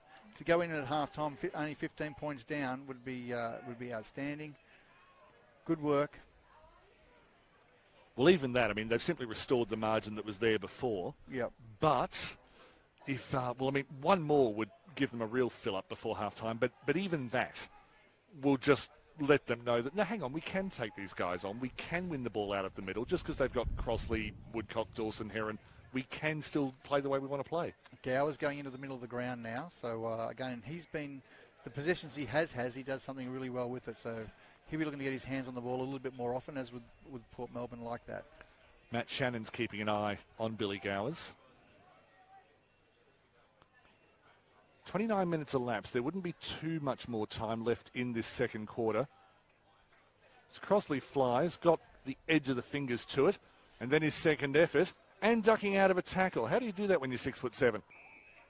Bit of pushing off the ball. Garn wins the free kick and declines the chance to give a little smug look to his former teammates. Plays it left to Rosman. Rosman settling. I think I heard the word tempo yelled out from downstairs before as Rourke Smith has it just behind left wing. Does he thump? Does he find a target? In the end, went low. Hooper went for it, just didn't get his feet behind. He tried to leap on Dawson. Dawson will finish with the ball in his hands. 16 in the closing stages of that match. And Brisbane Lions leading by 33 over Essendon midway through the third quarter. There's a bit of tat-a-tat behind the play. Hooper got in a bit of a tangle. Players coming from all sides, just trying a few alpha moves, which look decidedly gamma. Yeah, but it's Dawson on the ground. What did you see, Jack? I didn't see. To tell you yourself, I don't think it was an intentional act. I see he's been remorseful already, Hooper. But it's going to be a centre clearance, and it's going to go to Southport. Unusual start to the third quarter, but it results in Jacob Dawson going inside 50. From the back went Buzzer, but the defensive mark was excellent from Highmore. Yeah, class mark there by Highmore. He's renowned for his intercept marking. Very calm kick finds Toby Watson, former Western Australian, comes out to Baker Smith. And after a weird start, just some signs of some nice composure from the Borough. And again, we congratulate them on reaching 150 years as a club. All the best with your celebrations throughout the year. Hooper finds a running Gowers on the right. Links inside to Rourke Smith. Smith goes for a trundle. Has the first bounce for the red and blue today. Looking out wide. Needed the target. Flicked back. Will eventually go out to Spencer. Spencer linking up well. Is able to find Jepson. Jepson calmly brings it out. Port Melbourne again creating opportunities. Having trouble finishing them today. Well, we just spoke about Smith and we spoke about Gowers, and they both just touched the ball then, and straight away it just looks classy. Joyce settling things down at right halfback. He'll keep it in front of the scoreboard. Goes towards Buzzer. He ended up getting hands to it. Got a bit of a tangle with Highmore, and that seems to be the one-on-one battle that's beginning in this third quarter. Highmore's gone to Buzzer, and so far in the third quarter, leading on points as we'll have a ball up on the right wing. The far wing, rather. Right wing Southport's perspective, left wing Port. Crossley and Flockhart came in from the next suburb. Ended up going the way of Southport. Joyce on the left. Heads towards the 50. Dixon wasn't able to come down with it. And some good work in front from Campbell Walker. Southport having to retreat to advance. Again, lowering the eyes is Joyce, who's had a very good start to this third quarter. Hit up Pesgood. Clever mark by Pesgood. As I said, he can. Let's have a look what he's got in his weaponry. Keeping the eyes low. A few cagey-looking Southport players just delaying their lead. Ends up going for a bit of a thump. Went outside to get the extra torque. The flying mark from Woodcock comes down with it. Boyd Woodcock goes to the front of the highlights reel. Well, he just had an opportunity to run and jump at it. And he's going to kick around the corner. He's passed on the Buzzer. Umpire says, no, you can't. Let's go back and finish it off. Yeah, was that because he broke the rules or just because he thought it was wussy? Anyway, Woodcock on his left foot, snaps it around. Misses. No. Doesn't miss. Goal, sorry. There was a bit of hesitation behind the goal. Apologies for missing it. But Woodcock finishes off his good work with his second goal of the day. The goal umpire just building a little bit of anticipation up there, Daniel. And but a good goal again. that clearance there, that just the numbers that Southport just flooding numbers there and open up opportunities for themselves. And then that kick, I'm sure the defence, they'll be thinking, why allow a player to run in like that? But probably could have been marked up a little bit closer there, so he allows that not to happen. I made the point in the first quarter that often the counter for Southport comes through that trinity in the middle. That one didn't. They found other ways to the front 50 that time. Yeah, Jesse Joyce, to your point, Daniel, good ball use. Didn't, again, just a nice weighted kick towards their forward, and then the ball spilt free. Sam Wetton to restart proceedings. In the middle of Fankhauser Reserve. Flockhart is coming up with new techniques to take on Crossley the longer this game goes. He may be on top by the end of the match. Came out wide to Rosman. Rosman went wide, just a little bit over the head of the target. Looking for Manson up forward. Thought he copped one over the shoulder. In the end, the Southport defence was not good enough, and I think that's a justifiable free kick to Archie Manton. Plays round the back, was looking for the run of Gowers. Gowers has a kick that will not end up on the highlights reel. So let's see how Southport want to bring this ball up. Will they go long down the line and get numbers across? Big Crosley making his way across there now. Spencer cleared it. Dixon in the middle of the pack. Does what tall men are assigned to do. Heron looks out wide toward Woodcock. Woodcock pumping it forward. For a moment I thought it was ill-directed. Going for it one-handed was Jack Sexton. Didn't come down with it. Southport regained possession. Comes out wide to Foot. Over the back, Edwards, not able to hold on to it. May fall to Shannon. Shannon, snap, miss. Again, a good build-up there for Southport. Again, another shot on goal, but coming up short that time. Plenty of players around the ball to take second chances. I think Port would have to be honest and say that in the same situation, they haven't had as many players in those positions to make the second effort. As McComb was brought to ground, we're going to have a boundary throw in front of the clubhouse. I think he might have hurt his ankle there. He's got up, he's hobbling. I think it looks like one of those ones you can run off. Just got hurt in the tackle there. He's been a good player for the Boroughs today. Come over from the Bulldogs during the off-season. Excellent acquisition for the red and blue. Flockhart did well, just wasn't able to grab it at the end. Shannon just had a miss, kicked it off the ground, and immediately thought, why did I do that? Face palm emoji. Port Melbourne to clear on their back 50 through Rankin. Rankin will keep it wide to a congested pack. Going the punch was Spencer, and I think he might have denied Crossley a mark. Thankfully, we don't have replays to prove me wrong, so everything I say is true. Cannot believe I said that unchallenged. Anyway, let's move on. Boundary throw. Jack will be pummeling me on those by the end of the year. Crossley, Flockhart's definitely putting more pressure on him. He's grown throughout the game. Shannon, a lot more touches in this quarter. Comes through Sextons. Edwards didn't get full purchase on the kick, and Coughlin charged it down well. Gets towards Crossley, very slick disposal, came back towards Will Sexton. Shannon tackled off it. Coughlin benefits. Coughlin finds Gowers ahead of him. Gowers has time for a bounce, doesn't take it, looks inside, lowered the eyes. That is quality. Quality to find Kyle Vickers. Vickers goes wide again, went to a contest, and I'm not sure that was as good an option as the previous kick. Well played out of defence, just over the head of Lake, turned over. Another opportunity through Hurd, just a short kick, hit the chest of Green. Green looking inside 50, I fear he's kicked that away, he has indeed, to Will Sexton. Yeah, it had to be better than that. He had time and space and then just blasted away down there, and it was a straight turnover after all the hard work that they'd done. Well, Gower's kick was beautiful, as it's just taken away from Jay Lockhart. I'd like your opinion on what Vickers should have done when he caught the ball at centre-half forward, as the free kick goes to Port. Again, he had time. I suppose he slightly panicked a bit, but he just tried to probably move the ball down there quickly, and that might be part of what they want him to do this quarter. But just had to lower his eyes or kick to advantage to give his team every opportunity to get that ball. As Rankin goes across the goal square, as Crossley nearly had it from the back. Sexton, he acted like he'd been taken over the shoulder, and by acted I don't mean falsely, it's just that's how his body fell. But there will be a ball up in a handy position for the Borough. Borough have lifted, there's no question about it. They hope they can get some reward for their effort. Crosley got first hands to that one, and they're able to clear through Clark. Clark clean bowls Rankin. As then the pinball game breaks out.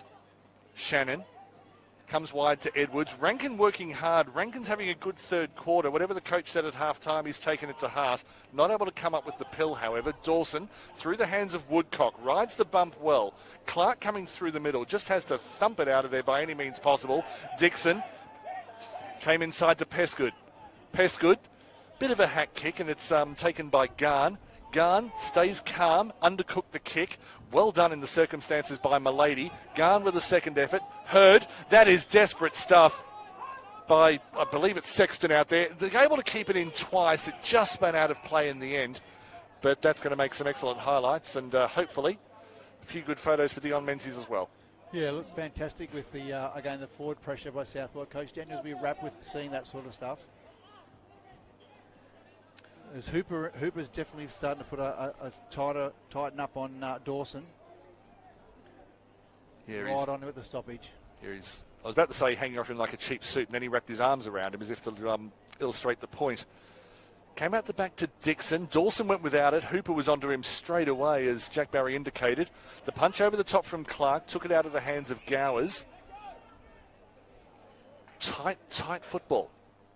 But as I say, you can't stop them all, and unfortunately, while the heavy tags on him, Woodcock's the one who wins the clearance, and so they've got two or three of them. If it's not him, it's Crosley.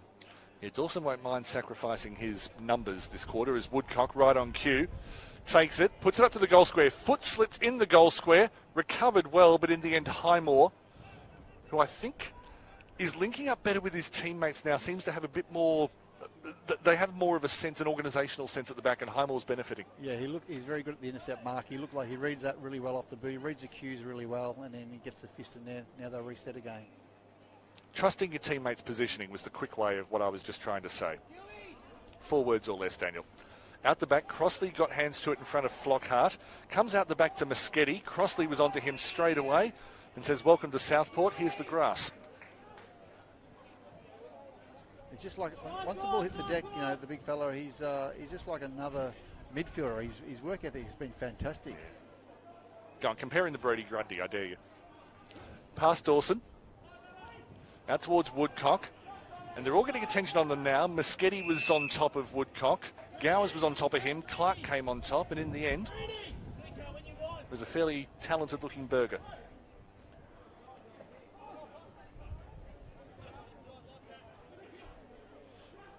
Woodcock headed down the throat of Hooper.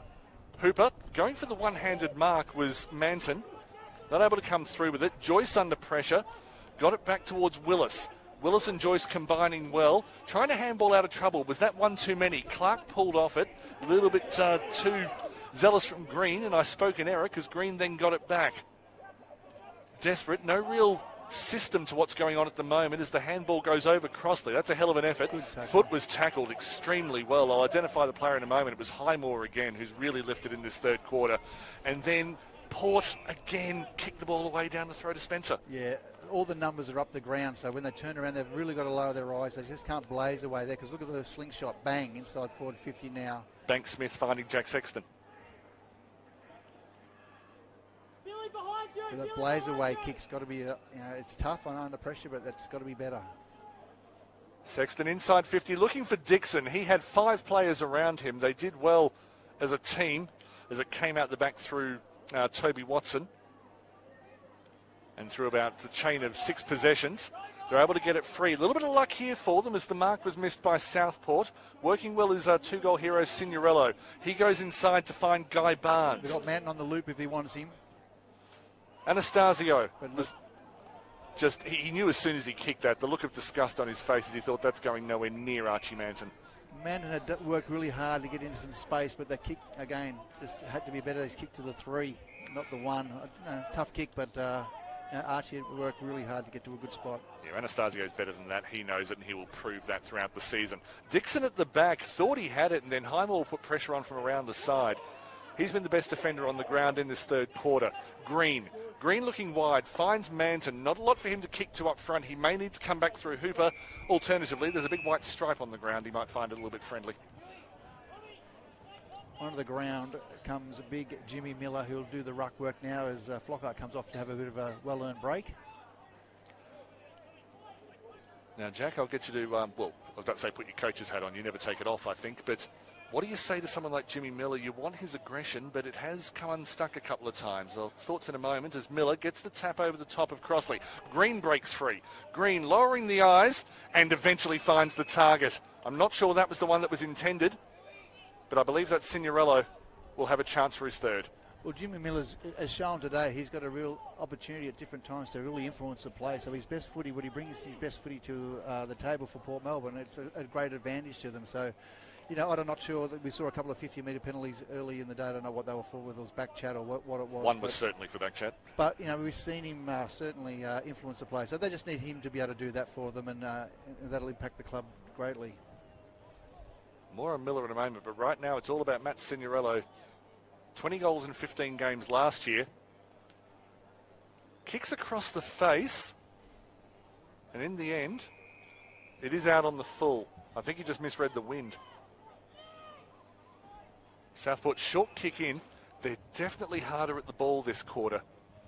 Port Melbourne, as Guy Barnes got there late, didn't do anything illegal, but made his presence felt in a good way. Across the face of goal comes Southport. They're looking calm. Just like how their back six have really set up today, Southport. They've done a really good job.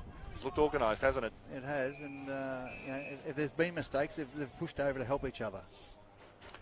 So for round one, I think the coach will be thinking, okay, we're tracking okay.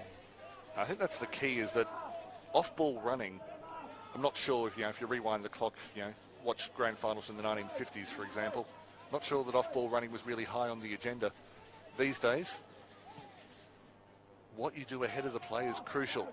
Moonball, Buzzer looked for it, wasn't able to hold on to it, and then the tackle was fierce from Baker Smith to ensure a stoppage over the paint. Billy Gowers coming on for the skipper, Hooper, so they're ringing the changes here at Port Melbourne. And making sure that with the captain off the ground, you bring some experience on, and Gowers already issuing instructions to his teammates. Miller got the tap down, but only found Heron, and they wrapped up Heron straight away. So second efforts from Miller. He knows what's required to take on Crossley, or in this case, Dixon. Miller, Dixon with the tap, went out to Will Sexton. Crashing through, that's beautiful play from Clark. Experience, I think he's the only player over the age of 30 on the ground, as Dixon was wrapped up by the aforementioned, in fact that was Rourke Smith.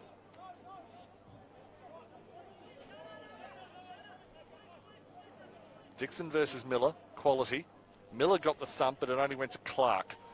Clark, bereft of options until he saw Dawson behind him, finds Edwards. Here comes that slingshot again, working out through Spencer. Has time for a bounce. Spencer through the middle of the field. It's a flattish kick. Didn't quite work. In fact, they have turned it over. Port Melbourne's done well through Rankin, then Watson. Gowers, Rankin again. Rankin through the middle. Over the top, kicks it away to Dawson. Lucky that he didn't hold on to it. Williams comes wide, he kicks it away. Just a couple of panicky kicks. Suddenly Port Melbourne through Vickers have a bit of control. Vickers looking for Manton. Manton will walk it in. In fact, he'll go back and take the shot. In fact, he's tricked me twice. Will Manton, second goal for the day. Well, that was a great play again. Milady has a hand in it as well. Uses the ball well. And again, kick to advantage. The space was over the back. Manton, like he did earlier in the day when he kicked his first, had some space over the back, and he runs in and kicks a great goal. So that's the one they needed. And I guess Port Melbourne, they're, again, just thinking psychologically, they're not, they're not making ground on Southport, but they're not getting blown out of the water either. And, I don't want to patronise them. They're a good side, Port Melbourne. And, they, 15th last year, but given there was effectively a final 10, they weren't really out of it in the season. But taking psychological wins at this stage of the season is no bad thing. That's right. And they would just keep working on the areas that they need to work on. I just watched Green go head-to-head with Dawson. He just lagged off a little bit, and then Dawson wins a critical ball, goes forward, but they've bounced back strong. Can they get the next one? Here's Green now. They've got the clearance. Green, under a lot of pressure. That was good from Hugh Dixon, the big man. He'll get it back again now. Looking wide. It's a double contest. Buzzer! Doesn't come down with it in the end.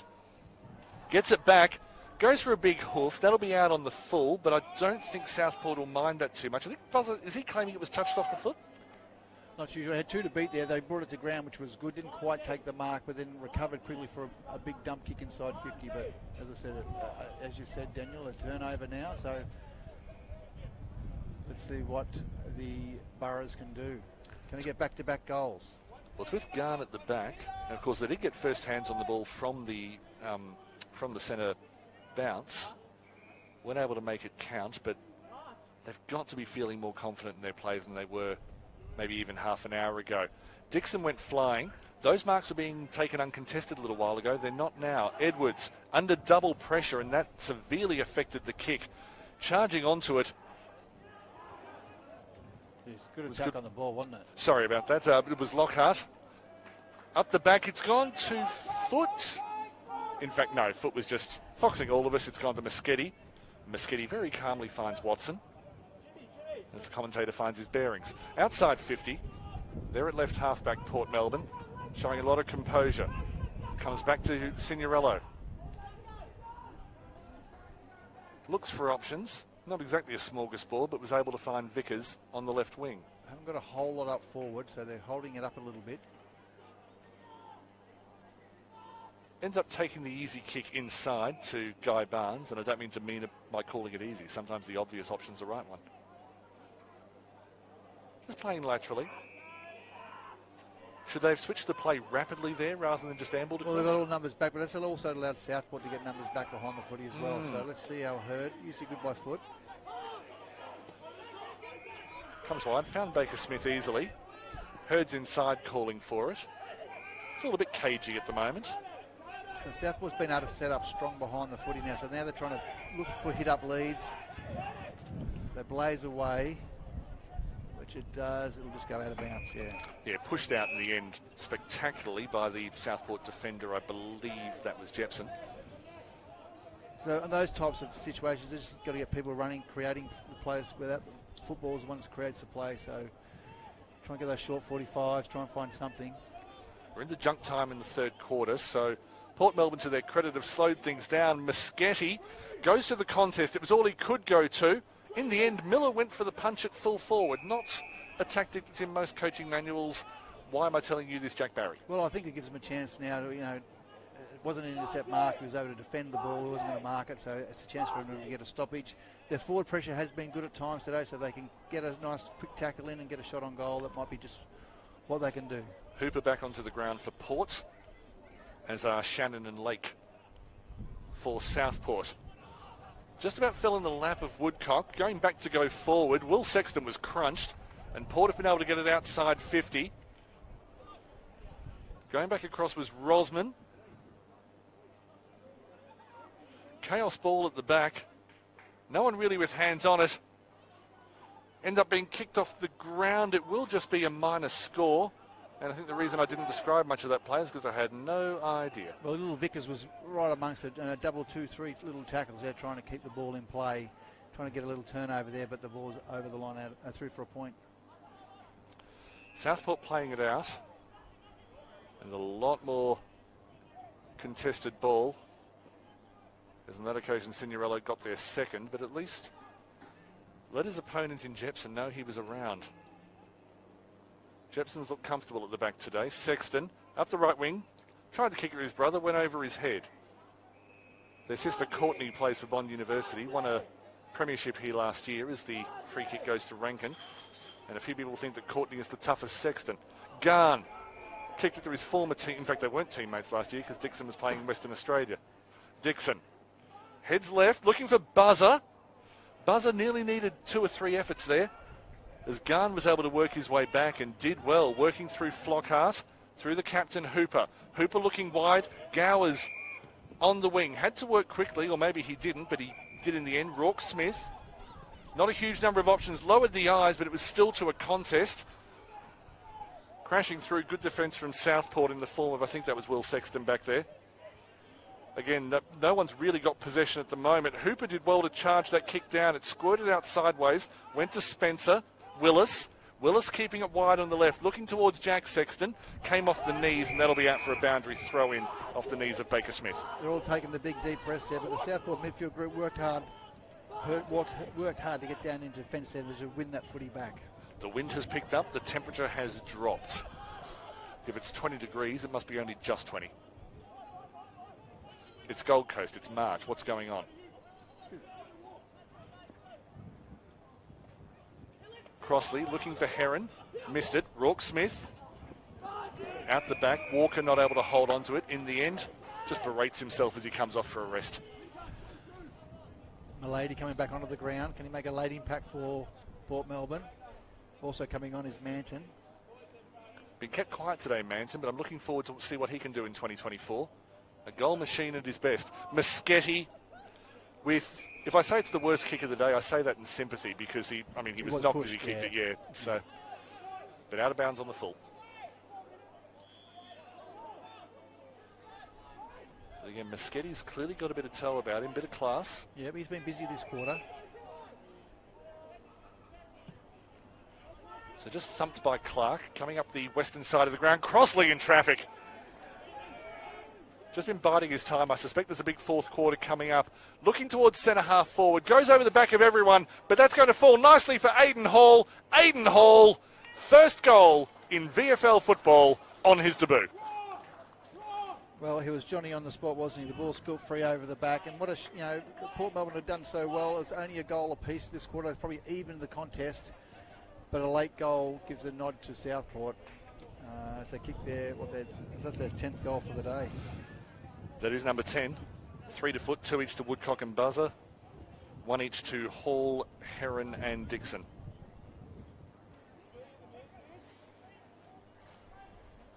Did you see any gaping errors in the Port Melbourne defence? Because, that transitioned very, very quickly from left half back to goal.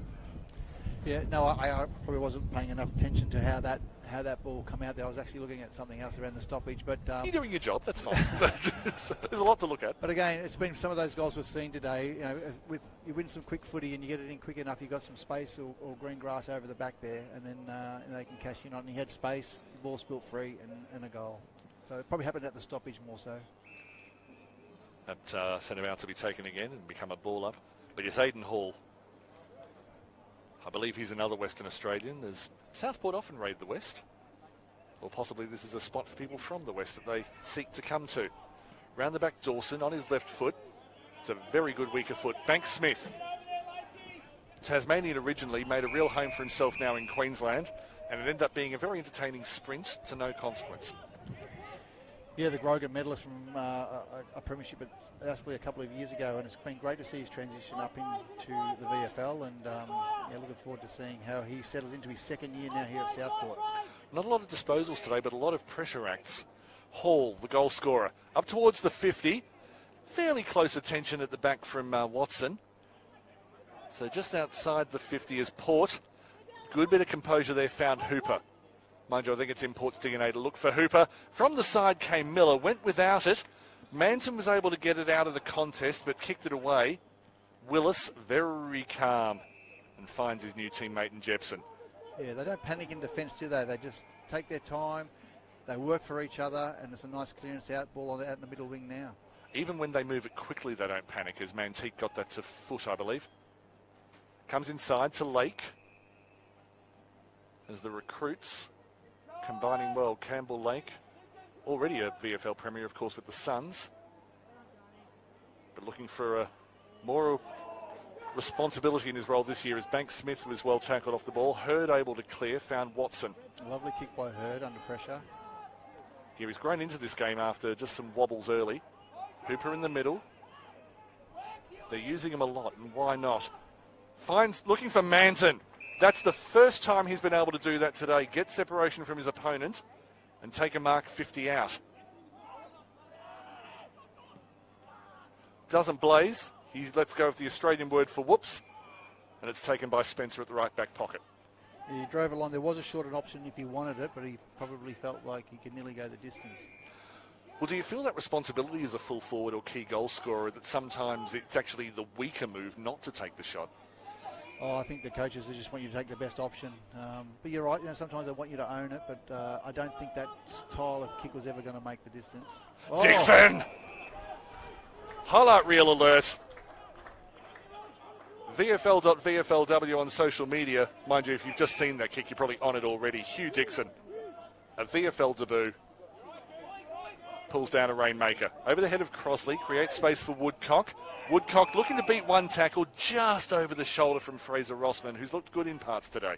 Yeah, he's had a great game, Woodcock, as he always does. He's just works from contest to contest. He's in and around the stoppages. He's busy. Happy to share the ball around. I'll come back to a point you made before in a moment as he centres the kick, and that is when one of the midfielders is being tagged, the other two say party time and get on with it. Inside 50, going the run was Foot, was able to knock it down. Michael Manteet is a little bit happy about it as well, as once again the counter-attack from Southport yields a result, in this case goal number 11. Yeah, copped a heavy knock earlier in the day, and he's really certainly bounced back and then made the most of that one. Looks like he's running with a bit of a shoulder injury.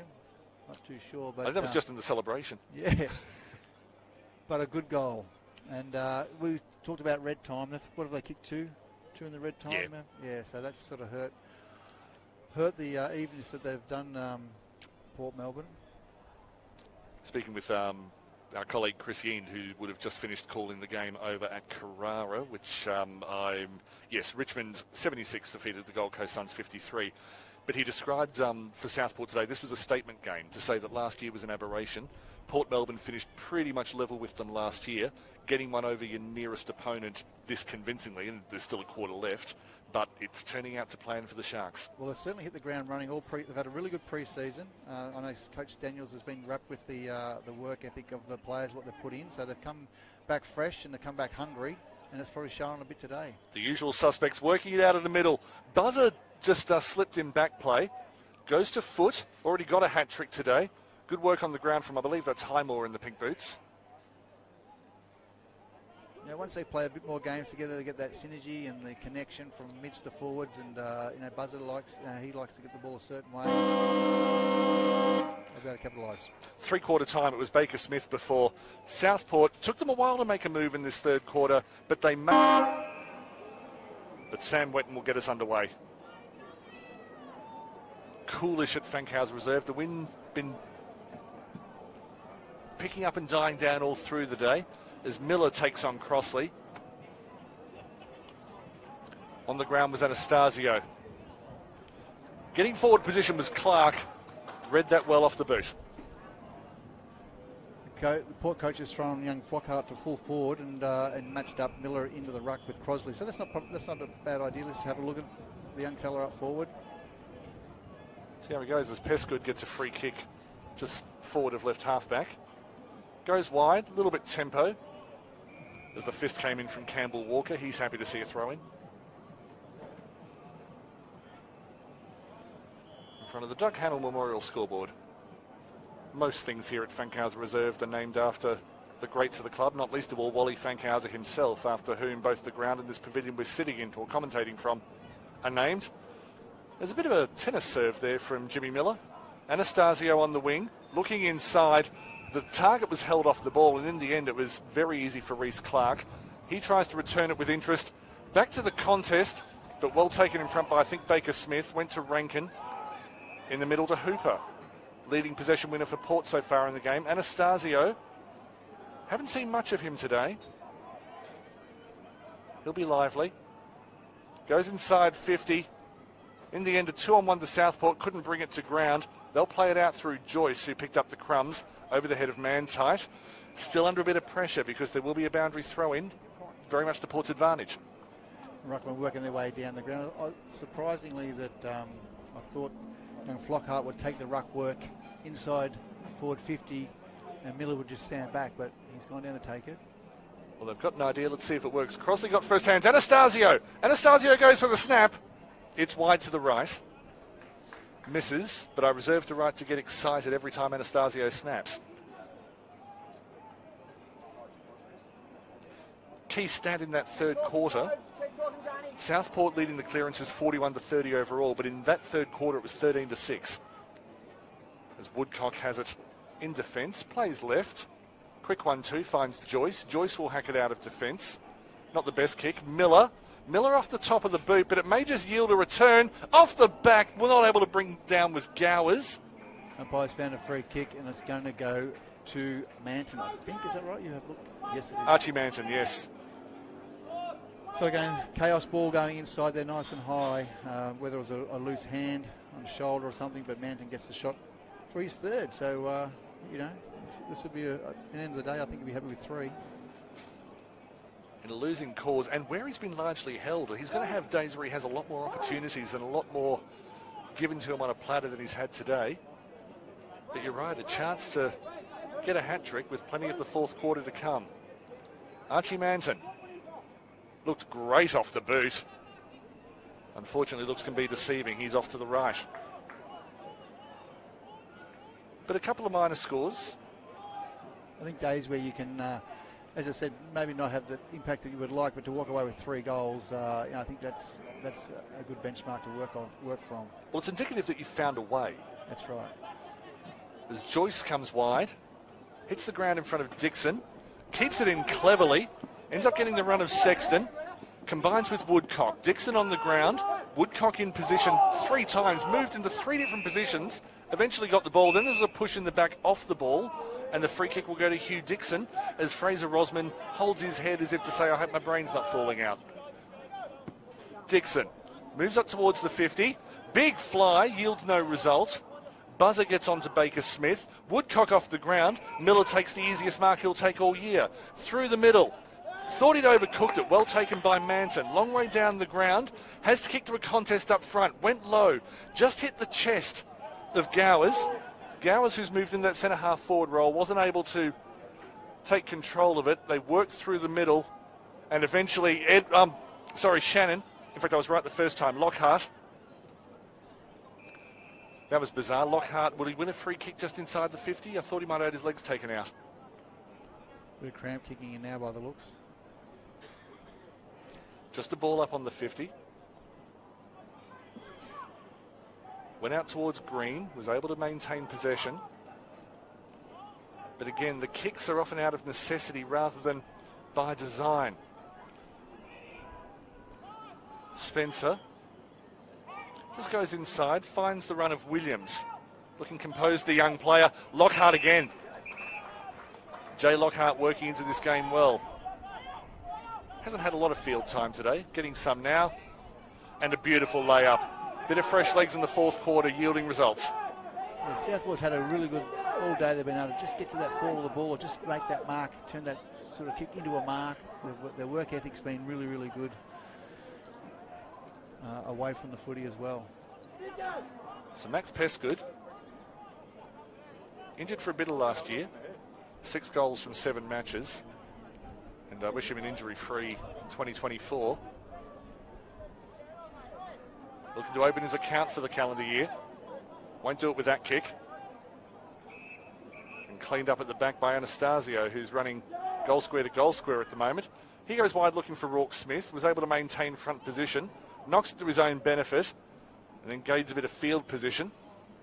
Spencer's closest to the ball. He'll have to pick it up because the boundary line's not his friend. Cleverly got it forward to Willis as there's just a little bit of drizzle starting to fall here at Fankhauser Reserve. Woodcock inside, finds Hall. Hall, VFL debut today, already a goal scorer. Looks inside, has to find a contest. Dixon looking for it, used his body well. You're right, this is a good call, Daniel. It was a 2v1. He got rid of the one behind him and then just used his body to push him under the ball and took the space and took the mark, which he's done earlier today as well, so clever play. Mars, just seen, again, a bit of a round one thing.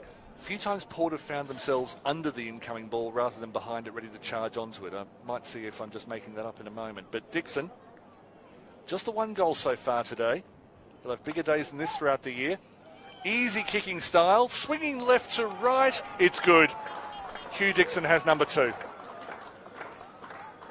Yeah, the big fellas have been good today. Dixon and also Buzzer have been good today. So they've given them plenty to look forward up there. As I said, if they haven't taken the mark, they've brought it to ground. They've had the smaller blokes that can swoop on it. But yeah, they'll only get better as the year goes on. a lot can happen over the course of a long season, but to me, the front six for Southport, I don't see it changing a lot through the year. I mean, when you've got two talls like Dixon and Buzzer, it's a no-brainer to go, right, one of you centre-half forward, the other one's full forward, and then we'll put some smalls around you. Yeah, and look, sometimes you've got those, like Ryan Banks-Smith, he probably played a role today where he's, had to play a particular type of role and hasn't cashed in on the scoreboard or picked up the possessions he wants, but he would have held structure for the team and would have been working up and down the ground, create space, cover off on other players. That's the sort of play he would have to sacrifice his role today. And looking at body language as that ball up will be centre bounce rather, will be taken again. It was good to see Campbell Walker here on Port's left wing, just really geeing his team up. This is where I like to see players make sure they play to the final siren. Players whose body language drop, if as a teammate you can lift them, that's a really good quality to have. As Dawson found Woodcock. Woodcock looking for space, ended up being shut down by Hooper. And they've put a bit of pressure, but it's Woodcock, Crossley through the middle. Crossley nearly taken in the goal square, may still be socket through. Ryan Banks-Smith, opportunistic, but he made that opportunity. Well, we're just talking about him, weren't we? That, some of them have those days where those positions don't happen. But again, two or three times we just saw through the middle of the ground there that Southport held their feet, their midfield group. They didn't fall to ground. And then Crossley swooped on the ball again to the ruckman. He didn't just tap the ball and think my job's done. As he's done all day long, he's followed up. He's got a hold of the footy. He's put him straight under pressure with a long kick into the mouth of the goal square. And it was Banks-Smith who started at forward 50, right on the line, and was able to run down there and then found a bit of a space and kick a goal. Boyd Woodcock's up to 36 disposals today, but to give you an idea, just looking at Braden Crossley. Braden Crossley only 13 disposals. That surprises me. 38 hitouts, which will surprise no one. But he's impacted, hasn't he? That's it. He's had some impact. He's been strong. And they've fed off him all day. Dawson, Woodcock, Heron. And he's won a few of his own clearances. So this is what Jimmy Miller's got. Rangers getting a little heavier here on the Gold Coast, as Miller does well on that occasion, knocked it back to himself. As Heron somehow was able to get it forward. Free kick was paid to Southport, and then Dawson looked for Buzzer. Some good defence from Garn, was just able to pull Buzzer off it. Again, the clearance from Port was opportunistic. That one, okay, it's been called a free kick. I actually thought first contact was below the shoulder blade, but Dawson will put it up towards the pocket. The mark is dropped by, I think, Banks-Smith, and will end up going out for a boundary throw-in.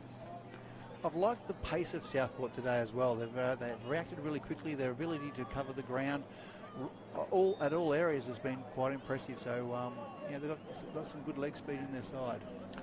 Yeah, if a slingshot is slow, it's not really a slingshot. We saw one passage of play in the third quarter where it was very pedestrian switch of play by Port Melbourne and seemed to illustrate a broader point. Edwards heads towards centre-half forward, knocked over the head of Buzzer, was falling towards Banks-Smith, and the Port Melbourne defence said, no, we're not letting that happen again.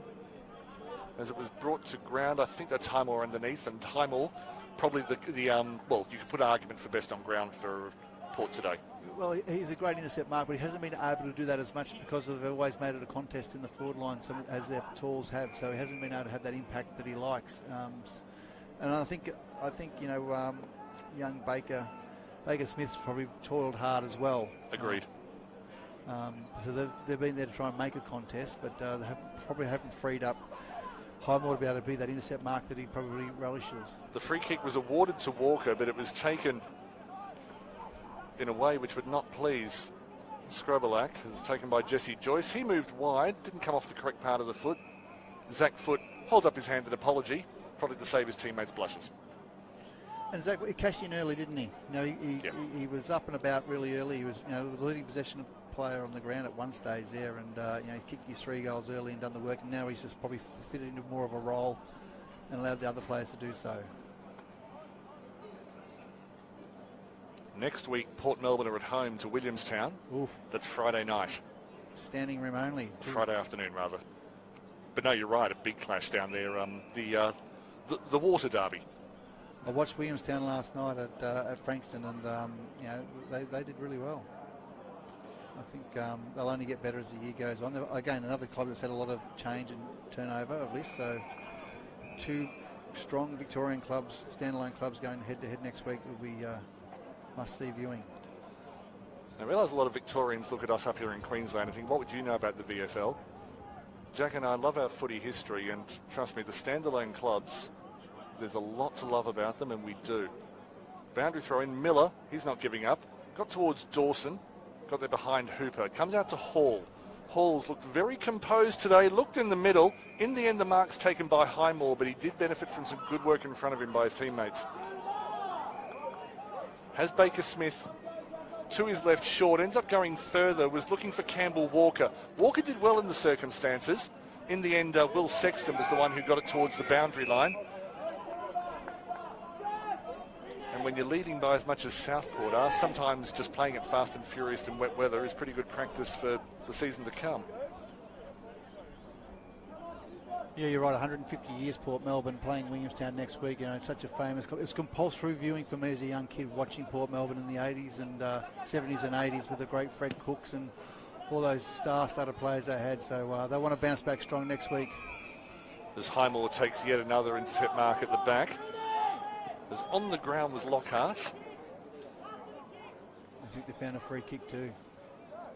Free kick to Southport. Apologies for missing what the free kick was given for. It was clearly off the ball, and so Lockhart, who certainly stood up after that contest as if to say, what about that, ump, has got a result.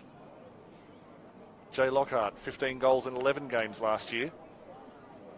28 years old, been around a while. Usually a reliable set shot. Exhibit A. Lockhart on the board in 2024. The Sharks hit 90. Well, it's now starting to become... Look, they've always looked like they're in control today, Southport, but now they're sort of cashing in late in the game and really setting up what's been an impressive display. A strong pre-season, and I'm sure Coach Daniels and his assistant coaches in Matt Promise and the others will be really happy with the groundwork that they've laid so far to set up their season. So young Boston's another emerging coach coming through the ranks. So it's been a good effort. They've set themselves up for a good start to the season. They got Werribee here next Saturday, same time, 12:05 local time, 1:05 Melbourne time, and then there's the gather round, and then Williamstown the week after. So seeing both of these teams take on Williamstown will be an excellent measure of progress. As Port Melbourne get it from the back, looking for the contest, and yes, definitely over-enthusiastic from Will Sexton. Done his job in the defence today, Sexton. There was a strong defensive effort there. So Moschetti with the free kick, having just been bowled over, gets it inside 50, a little bit hit and hope, but it's almost wet weather football now. Although Melburnians are listening to me talking, say you call that rain, Daniel? Yeah, fair call. Over the shoulder, free kick to Southport. Just a mist. I'm originally from Newcastle. I'm not, completely averse to southern conditions. Buzzer drops it, but he was being held from behind as Baker Smith just looking a little bit frustrated, and I don't really begrudge him that. Going inside to Pesgood. He goes wide to Jack Sexton. Jack Sexton drops it. Looks inside for man tight. He's on the board today. Cleverly kept it inside. Calm play. Went underneath foot. I think you and a bit of roly-poly, sorry. No, I think you summed it up. Just a little bit of misty rain coming through now, and the ball's just getting that little bit slipperier. It's annoying rain. Yeah, but we're just in a few little fumbles now.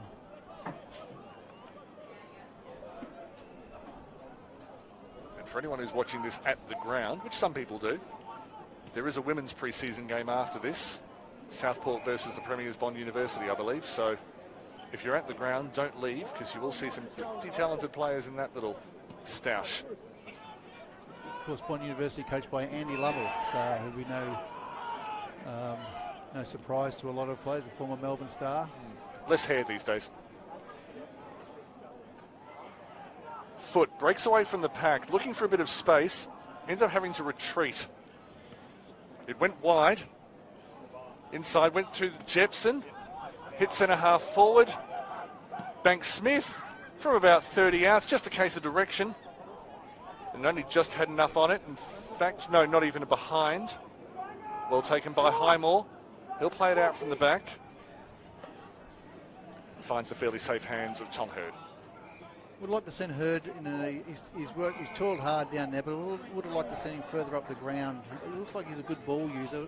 It might be a nice kick, and people know him better than I would, but maybe he's a nice kick going inside that forward 50. I think they need people with good foot skills going in there. See what happens throughout the season. Inside, Sexton. Hooper went for the punch. It was semi-effective. Buzzer, aerial. Hooper, ground level. Outside, found man tight all the way back to Woodcock. They opt for control as Joyce. Joyce has done well in parts today. Nothing spectacular, but what he's done has generally been good quality. Jepson goes wider. Finds Edwards. Edwards nice and calm. Still probably about 12 minutes to go in this match. The tempo's definitely dropped, but it's probably a bit early to put the cue in the rack. Pesgood does well in slippery conditions. Looks wide. They're still looking to play smart football. Buzzer just had it taken away from him by Fraser Rosman. Clever. Yep, still providing an option down there, big Buzzer. Young boy from the Darling Downs. Yeah, he's 28. If we start calling people young, Jack, people start, it's revealing. It's revealing. We got to, he's a veteran at 28. Correct. Out the back towards Edwards. Edwards goes for a snap. That's nowhere near goal. Rosman's underneath it. And in fact, Miller got first hands to it. Used Rosman. Out the back to Watson. That was fairly calm, and it's ended up yielding a result. It was good work from Rourke Smith. Then it came undone. Creates the opportunity. Crosley looking underneath it. And it falls to an area that had a lot of Borough shirts in it. And then Rosman went without it. Just the slippery conditions. Lake went low, but a free kick's been found to the Borough. Anastasio, in fact, it'll be Rosman who has a chance to clear. Keeping it calm, just comes back across the face of goal. Watson finds Baker Smith. An hour ago, that would have been a very easy mark, but now the ball is a little bit soapy.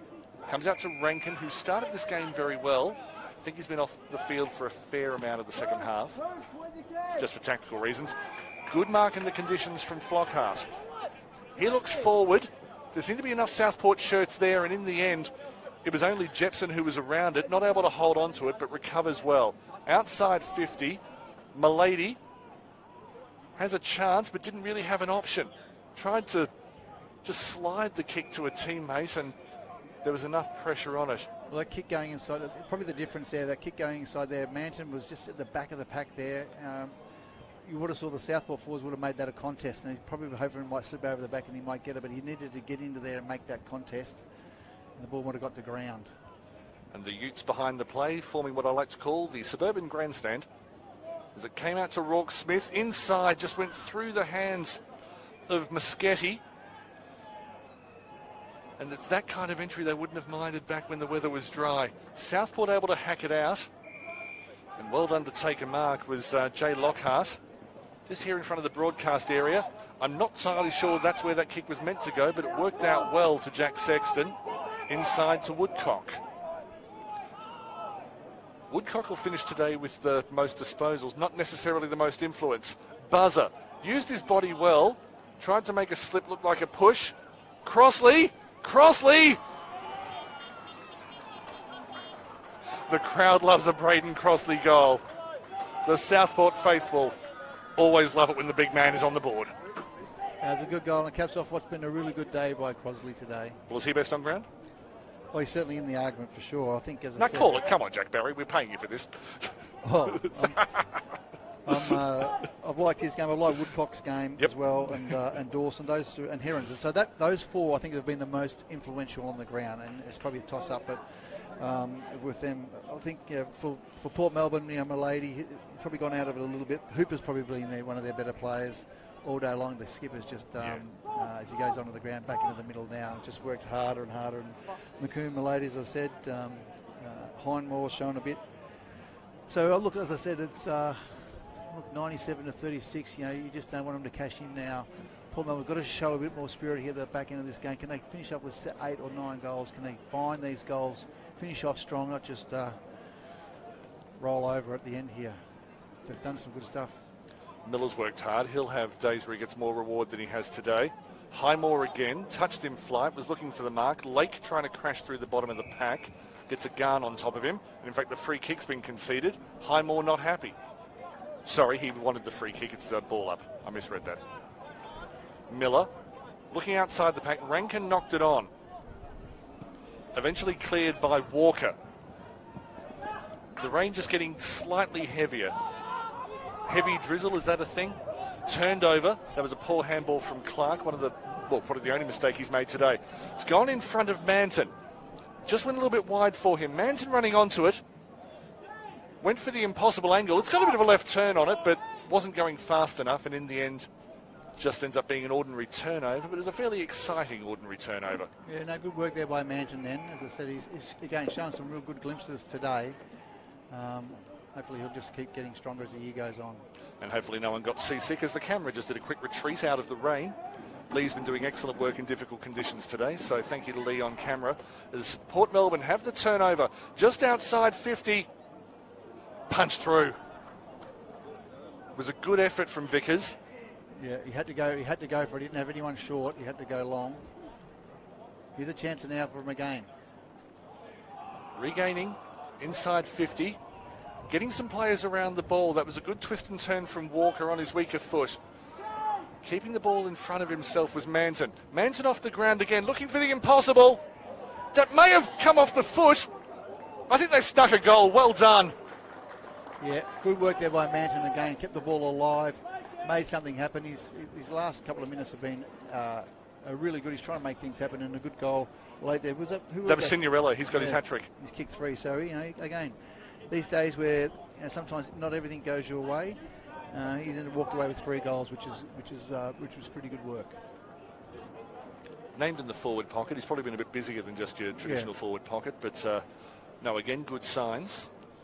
I was going to ask you, Port Melbourne today, there have been some skill errors. The game plan overall, though, when they've got it right, it looks to be one that can produce results. It's just a case of making sure that the skills are fine-tuned. That's how I see it. How about yourself? Yeah, I just think they haven't been able to, the back six have been well organised, probably have been able to cut off a lot of their forward entries, so they haven't had that nice foot skills going inside their forward 50 as much. They've had to be creative with the way they've got their goals. It's been through tackle pressure. It's been goals over the top.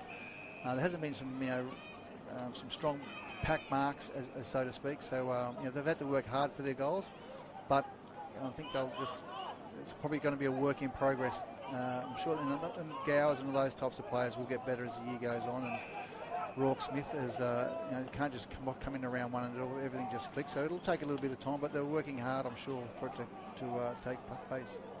Hall gets in the way of a possible counter-attack from Port Melbourne. On the ground working hard was Hurd again. Turnovers are plenty, and in the end it has to be resolved in Lime.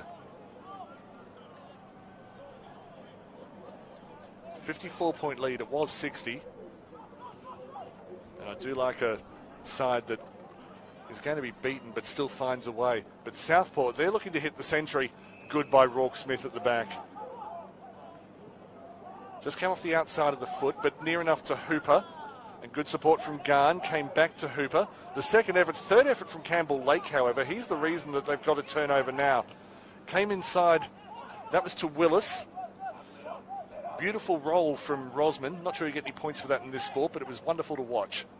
Slow it down and use it as a GIF. There's going to be a ball up 60 from goal. They're working hard, Port, to their credit. They're not just trying to make a contest of it, but it's just been a difficult day for them. I was about to say they're not rolling over, but Rosman just did. Yeah.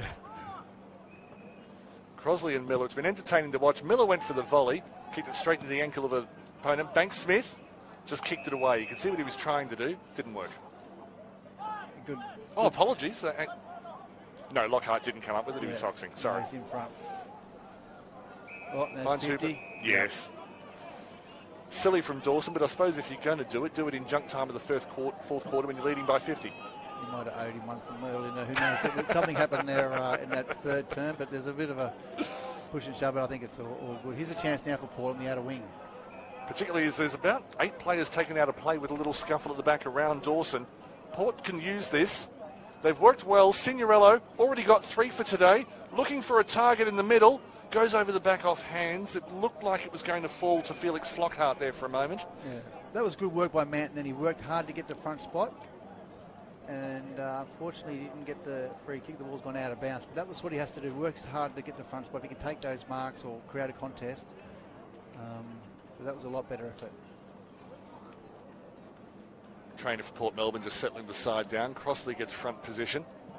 And they will be able to clear Southport. But it will be another stoppage because for a moment I thought Banks Smith was going to prevent that from going out. With a dry ball he might have. I mean, Port Melbourne's lost the ruckman in Naismith, who's been picked up by Richmond and done an excellent job. So they've got some young ruckmen now. I'm sure they would have loved to be able to play Miller up forward all game.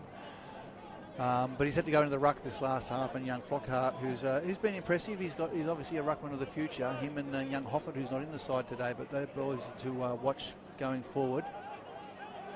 Yeah, Hoffert's not on the injured list. I'm guessing he just missed out in selection today, as Garn has it in the middle of the park. Found Hooper. Hooper goes route 1. It's a classic contest. Flockhart looking for it. Went over the back to Signorelli, who was not able to hold on to it. A strange minor score.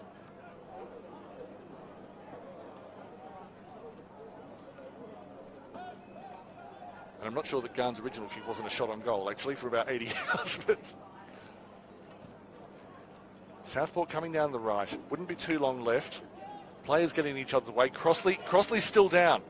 Buzzer's gone over to look for him. He's clutching maybe just his left shoulder. Actually, might just be the wrist now that I look at it properly. So Crossley looks to be okay. Port Melbourne through Signorello in an attacking position. Spinning out of trouble was Vickers. Did he cop one high?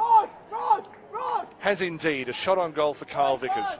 I don't know if it's an elbow, but he's leaving the ground now. Here's Crossley, so wrist or elbow or something. And given how close it is to full time, that's where if there's a big grandstand here, you'd give Crossley a standing ovation. He takes the early shower and then everyone else gets on with it. There's another injured player, Southport, on the mark. That's Clark, who possibly, that may be just cramp actually, but it's Kyle Vickers. Not on the board yet today, has missed a couple of opportunities. The rain won't really bother him. It's not that heavy. Just a little too far to the right. The wind has been blowing right to left at that end today, but it's not that strong at the moment. It's an unfair breeze.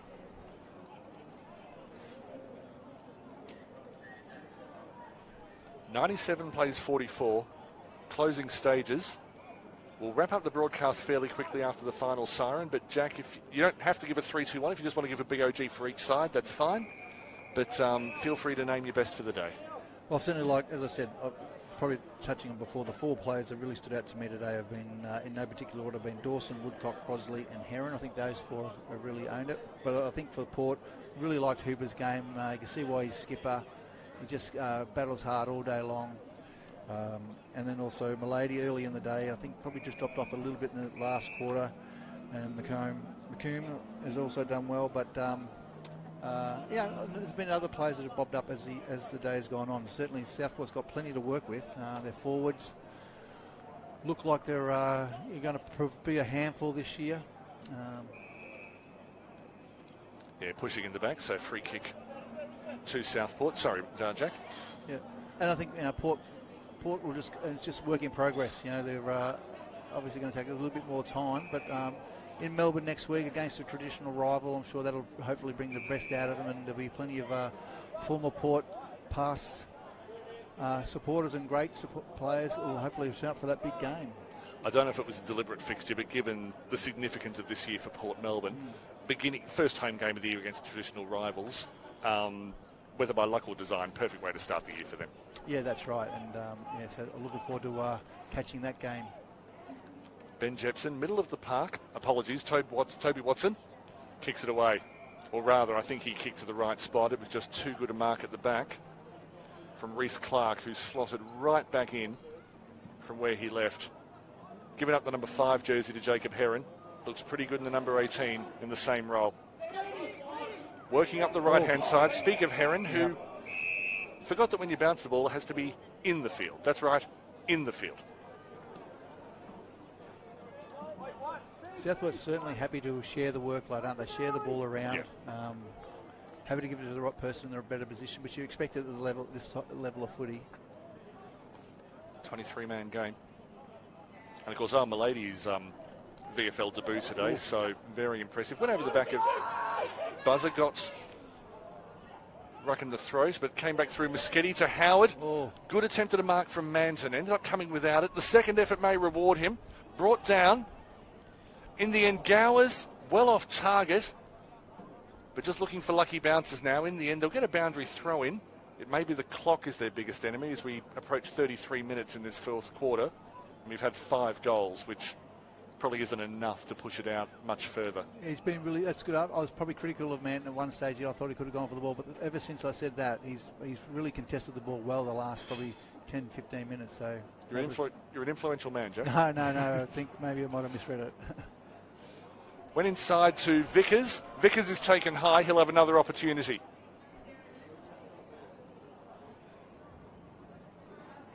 He's worked hard today. There'll be days when he plays less well and kicks 4 goals. This one's in front. Angle won't be a problem. As long as he can get a decent purchase on the boot with a wet ball and probably a wet boot as well.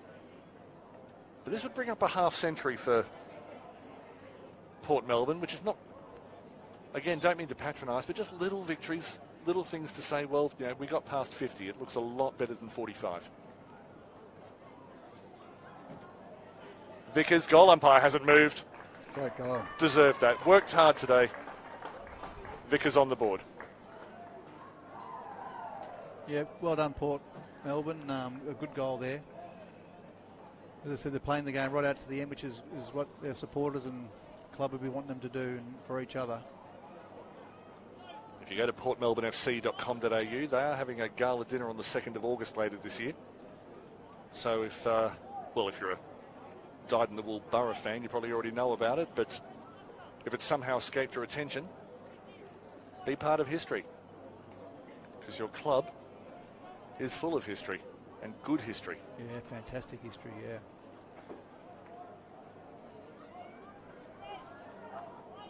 Closing stages at Fankhauser Reserve. Southport certain to finish with the 4 points. Thought there might have been a 666 infringement there, not to be. Again, hacked off the ground. It's a winning start to 2024 for the Southport Sharks. 15-7-97. Port Melbourne 7-9-51. The major goal scorer for the day, Southport, Zach Foote with 3 goals, and Signorello had 3 goals.